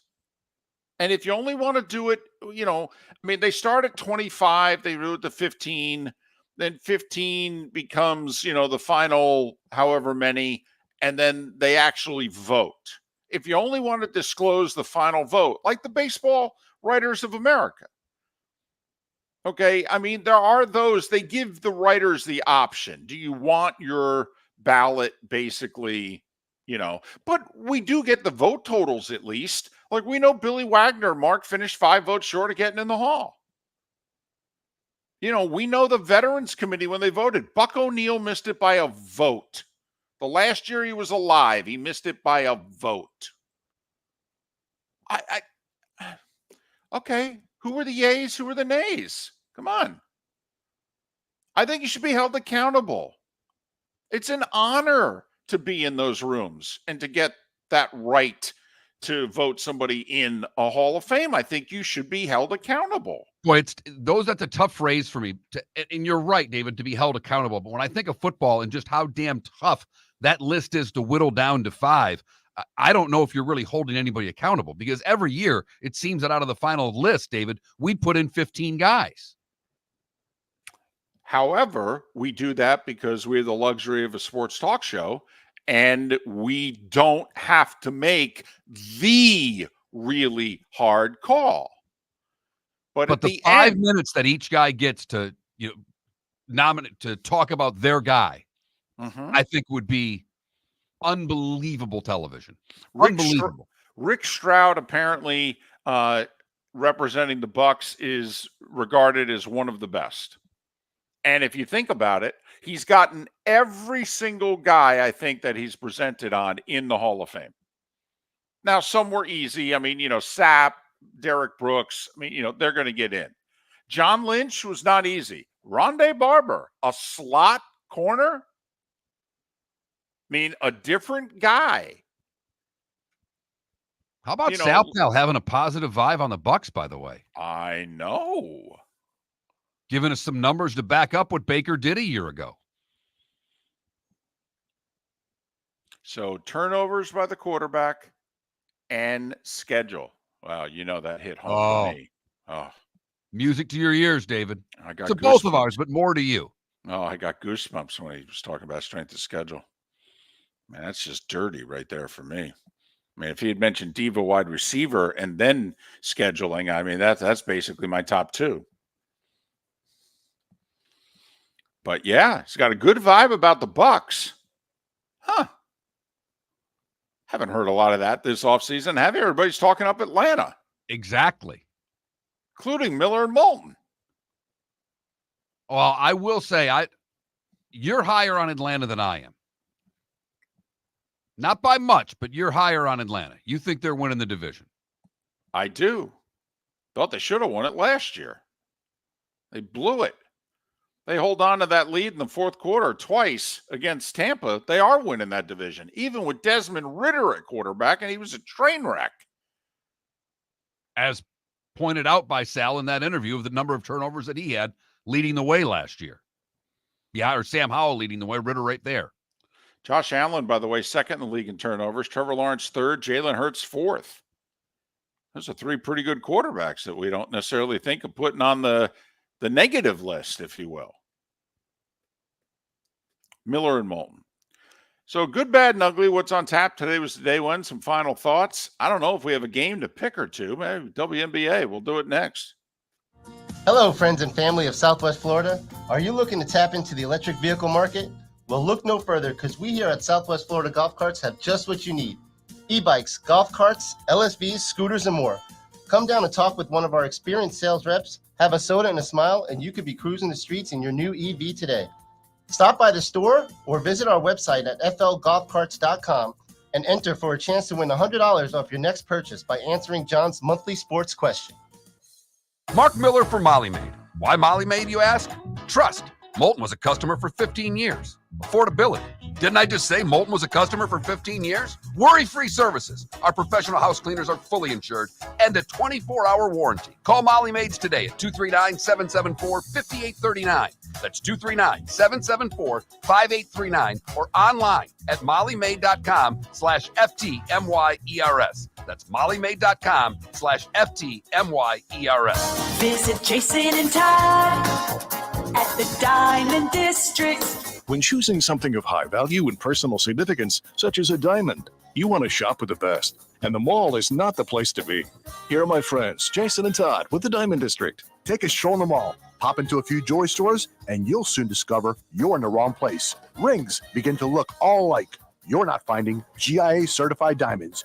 You quickly realize you know more than a salesperson helping you, and all the same financing gets pushed on you. Visit Jason and me, and you'll find America's top bridal designers dealing exclusively with the Diamond District. You'll find the largest selection of GIA certified diamonds, all priced 8 to 10% over cost. You'll find educated sales consultants who have many years' experience and are not paid commissions. And you'll find Todd and me in the store nearly every day, wanting to shake your hand and welcome you to our Diamond District family. Visit Jason and Todd at the Diamond District. You're listening to Miller and Moulton on the Florida Sports Network.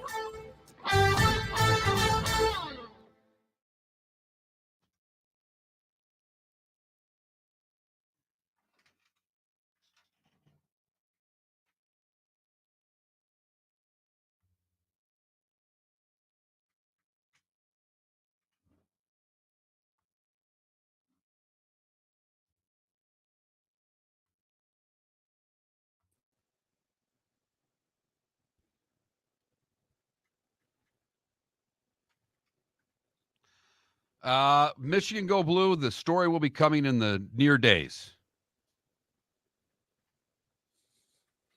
Yeah.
That was a stressful last 20 minutes.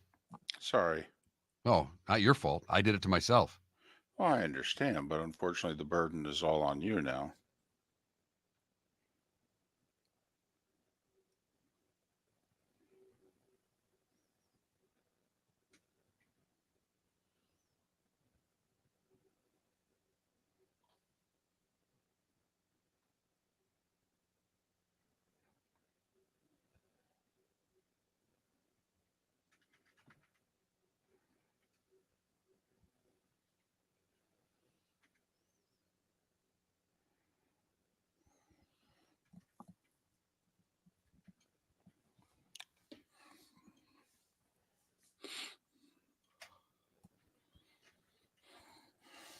I did not, Deadstruck.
We've had a really good week so far. So far. Next 2 days are wide open right now, but I mean, had a pretty good guest list for the third July? week of July. Right.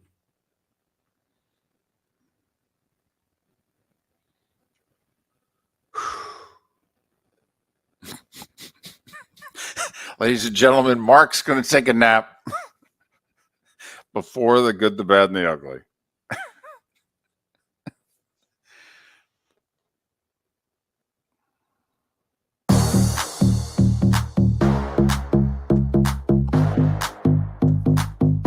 Welcome to the bonus hour, brought to you by Jason and Todd at the Diamond District. And now, here's Mark Miller and David Moulton. 22 minutes till the top of the hour, 16 until we're done talking. Miller and Moulton, millerandmoulton.com, Miller_Moulton on X. Our poll question, National Hot Dog Day. What are you putting on your hot dog? You can only have one choice, though. I mean, I know many of us put more than one. Like, I'm a mustard and relish guy, but, you have to make a choice. Mark does what? Mustard, onions, and chili? Mustard, onion, pickles, mustard, onions, chili. One of those two. Right. But, we had to narrow it down to, one. Mustard, ketchup, sauerkraut, or chili were the four choices we went with. Apparently, nobody puts kraut on their hot dogs anymore. Not alone. Not Yeah. plain. Maybe we should have, put a better first choice. Like maybe, I don't know, would onions have done better than kraut? Would relish have done better than kraut? I've never seen anybody eat a plain relish dog in my life. I mean, I'm sure there are some that are out there. We had someone that chimed in that they've seen someone put mayo on a dog. Wow. I don't know how I would react to that. Kind of the way I do when somebody has more than 10 items and the 10 items are less line in front of me. Would you freak out if you saw someone dipping their fries in mayo? You ever seen that? Because people do dip fries in mayo. I have. I usually start a conversation with them. I don't freak out. I go, so when did you start with the mayo on the fries? I get into a conversation. I get, thinking did, a parent or an older sibling or something, somebody they dated, where did this start? Then I go, I've never done it before. Is this like when you first tried diet soda? What is this like, because the thought of it makes me sick. I found out my son yesterday because we were on the phone when he went through a drive-through, which I thought would make you proud, David. And, he ordered a sandwich, fries, and a honey mustard. And I'm like, is the honey mustard for the sandwich? He goes, no, for the fries. Like, what's the matter with you? Who does that? Well, first off, getting back to him going through a drive-through, I have always been fond of Jake. So, I'm on my way back to work, but I got to hit a drive-through first. There you go. Attaboy. I'm proud of that young man. If for no other reason than to stop David from talking about Meghan and Harry, here's Mark Miller with Today Was the Day When. I don't have much today. I really don't. I think I'm missing things, but it's been kind of a chaotic show behind the scenes. But DiMaggio's hitting streak ended today in 1941. Disneyland opens today in California in 1955. I mentioned yesterday that Hendrix was opening for the Monkees. Yeah, he quit that today. He did 7 of the 29 shows and said, that's about enough opening for the Monkees. First off, he then said, do you know who I'm opening for? It's bad enough they're called the Monkees. Have you heard their music? Have you heard my music and their music? Summer Games opened in Montreal today in 76. Back when the Olympics were really a thing. Today in 78, you'll probably remember this. You may even have a story for it, David. Today was the day that Reggie and Billy got into their fight in the dugout. Fenway. He didn't charge a ball in right field, a single to right, and I forget who the Red Sox hit it and hustled and got to second but Reggie was playing very deep and he didn't bust it to get to the ball. He just kind of normal went to it. The outfield grass was thick. The ball didn't come to him. He had to go get it. And whoever it was for the Red Sox made it the second, and Billy lost his mind. It was 78. Things were not going well. This is when they were falling 14.5 back. And he takes Reggie out of the game mid-inning. And Reggie comes to the dugout. And if you ever see the video, Yogi Berra is in between Billy Martin and Reggie Jackson, trying to literally, physically keep them from one another. Reggie would have killed him. Yes. He would killed him. Although I will say, Reggie's like Jack Nicklaus. Reggie's a lot smaller now. I mean, Reggie's he wasn't lost then. No, Reggie, and he was stocky as hell. He was a monster. But Reggie's like 3-4 inches shorter now. Jack's like 4 inches shorter now. I mean, you see Jack and you go, I don't think that's the guy I saw on TV. And David, for all of my Michiganders out there, today in 1983, today was the day, folks. The first USFL championship, the Michigan Panthers takes out the Philadelphia Stars 24-22. James Cagney, Phyllis Diller, Connie Hawkins all born today. David Hasselhoff is 72. Brian Trottier is 68. And singer Luke Bryan is 48. Go ahead, David. What did I miss? I know you hit the biggies. The one thing to add to DiMaggio. So his streak gets broken today. He goes 0 for 4. The third baseman makes 2 great plays. He hits in 17 consecutive games immediately following today in 41. If the third baseman hadn't made the 2 great plays, DiMaggio, in theory, would have had a 74 game hitting streak. No one else in the history of baseball has ever hit in more than 44 in a row.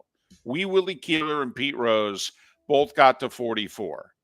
DiMaggio 56, which you think about it is 2 more weeks. And he came amazingly, agonizingly close to the streak being 74. I believe, Mark, in college, didn't Robin Ventura during his college career hit in 58 consecutive games? That sounds right.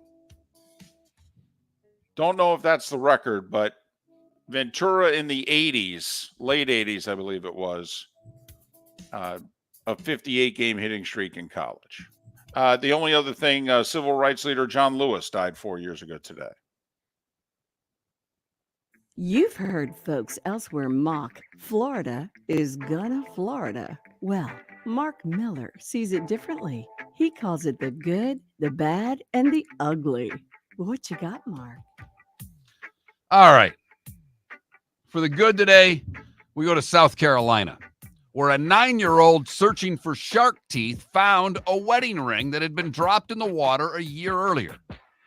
Rivers Party, 9 years old, was searching for shark teeth along the Stono River with his dad when he found the ring in a pile of mud on Wolf Island. They took the ring home, cleaned it, and decided to track down its owner. When they had it examined and discovered it was valuable. Via social media, they were able to get the lost rings to their owner. A guy responded to it, and Megan and Chris Bean lost it in July of 2023. Chris Bean surprised his wife by re-proposing. Aww.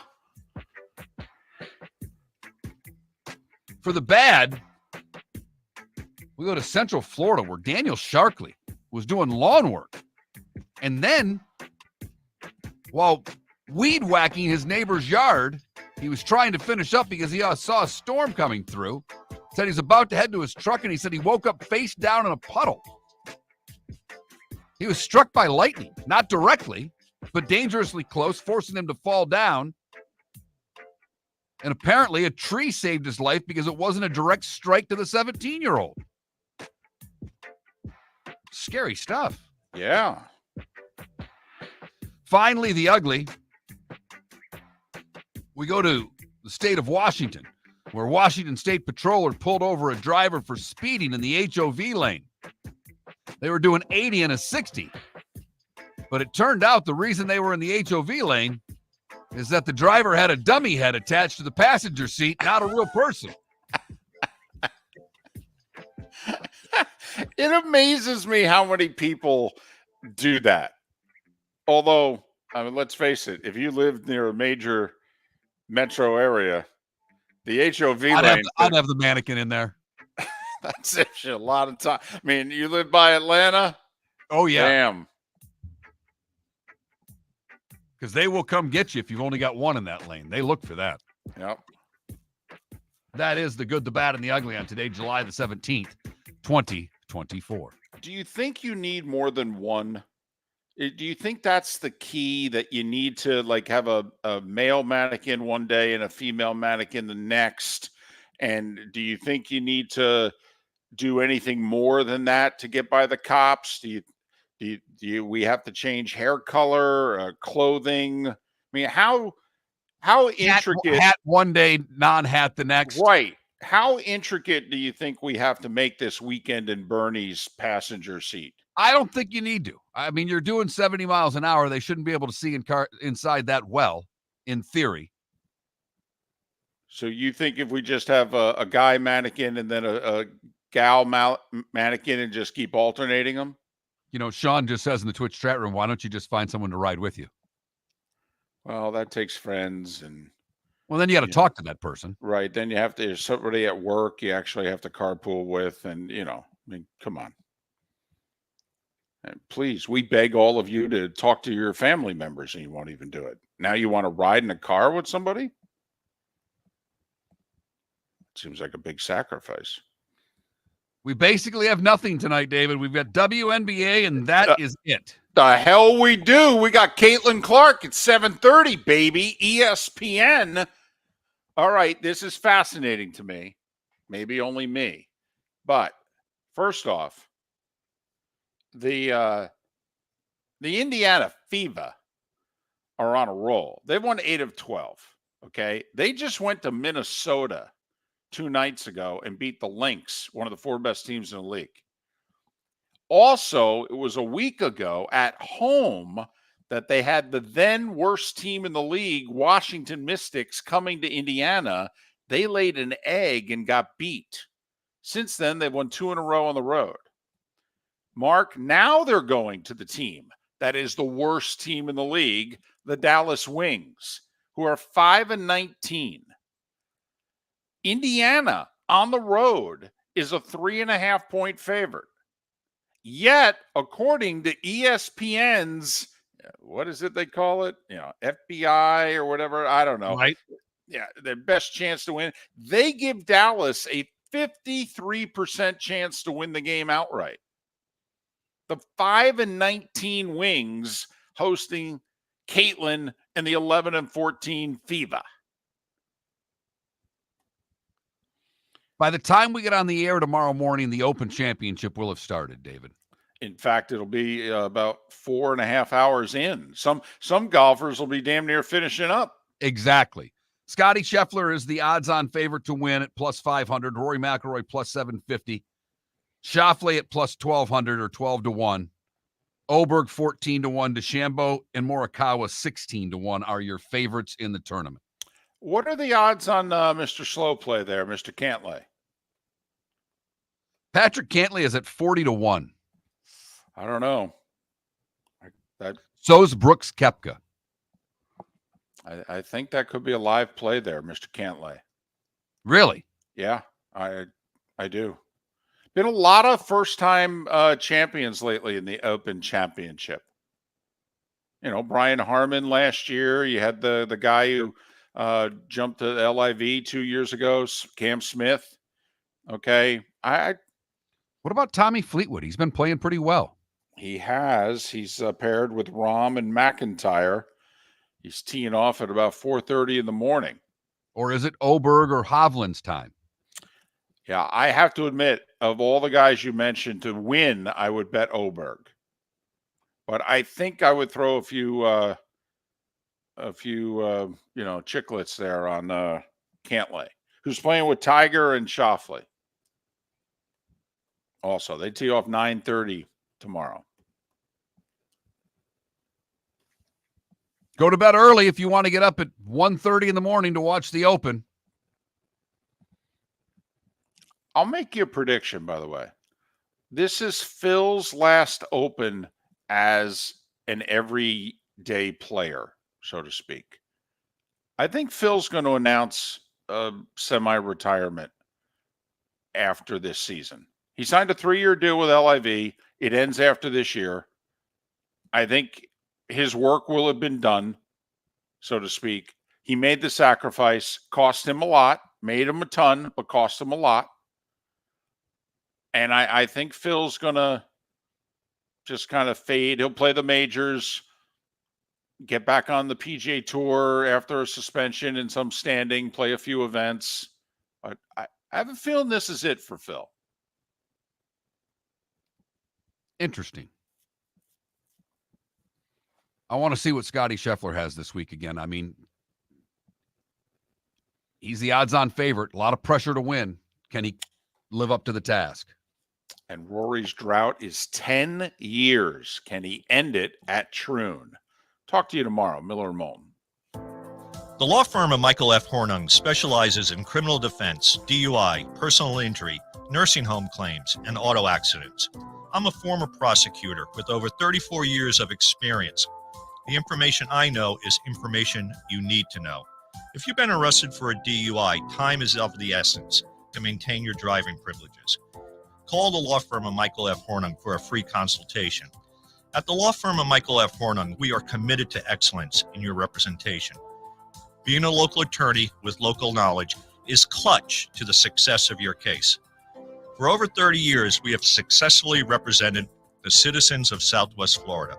For a free consultation, call 239-437-0095.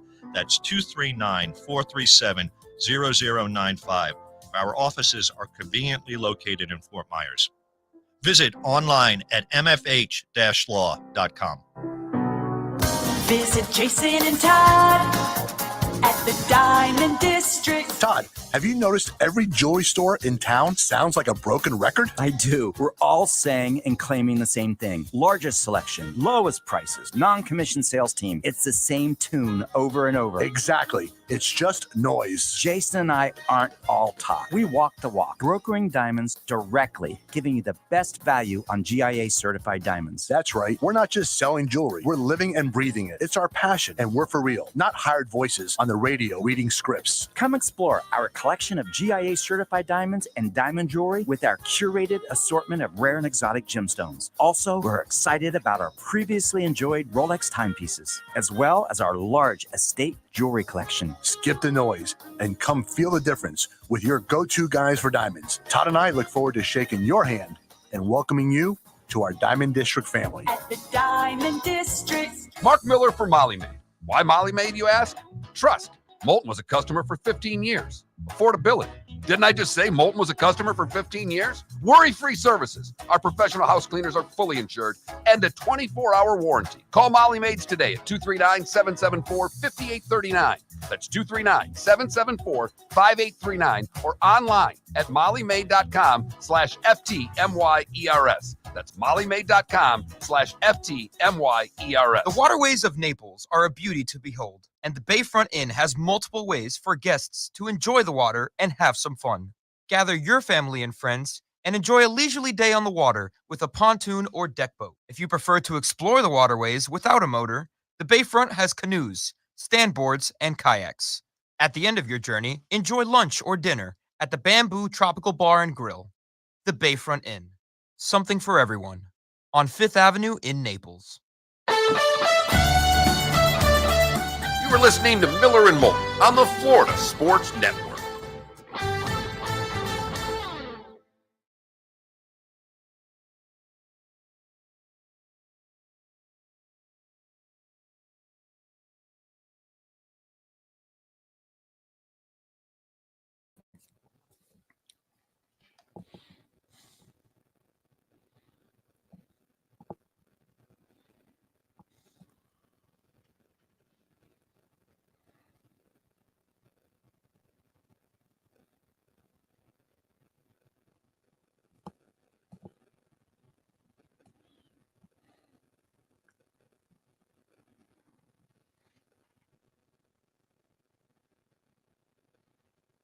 Hey, David.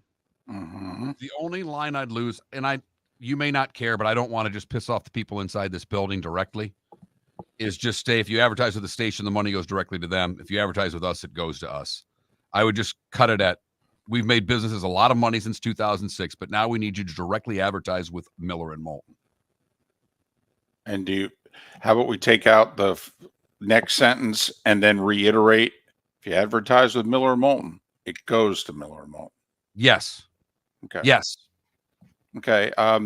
Question, what's the contact info? Do you want to just do text sponsor to 21,000? In theory, it's going to be up for the rest of the month. Right. That's my thing is, it's only up for the rest of the month. I'm thinking we're going to run this all of August. Yeah.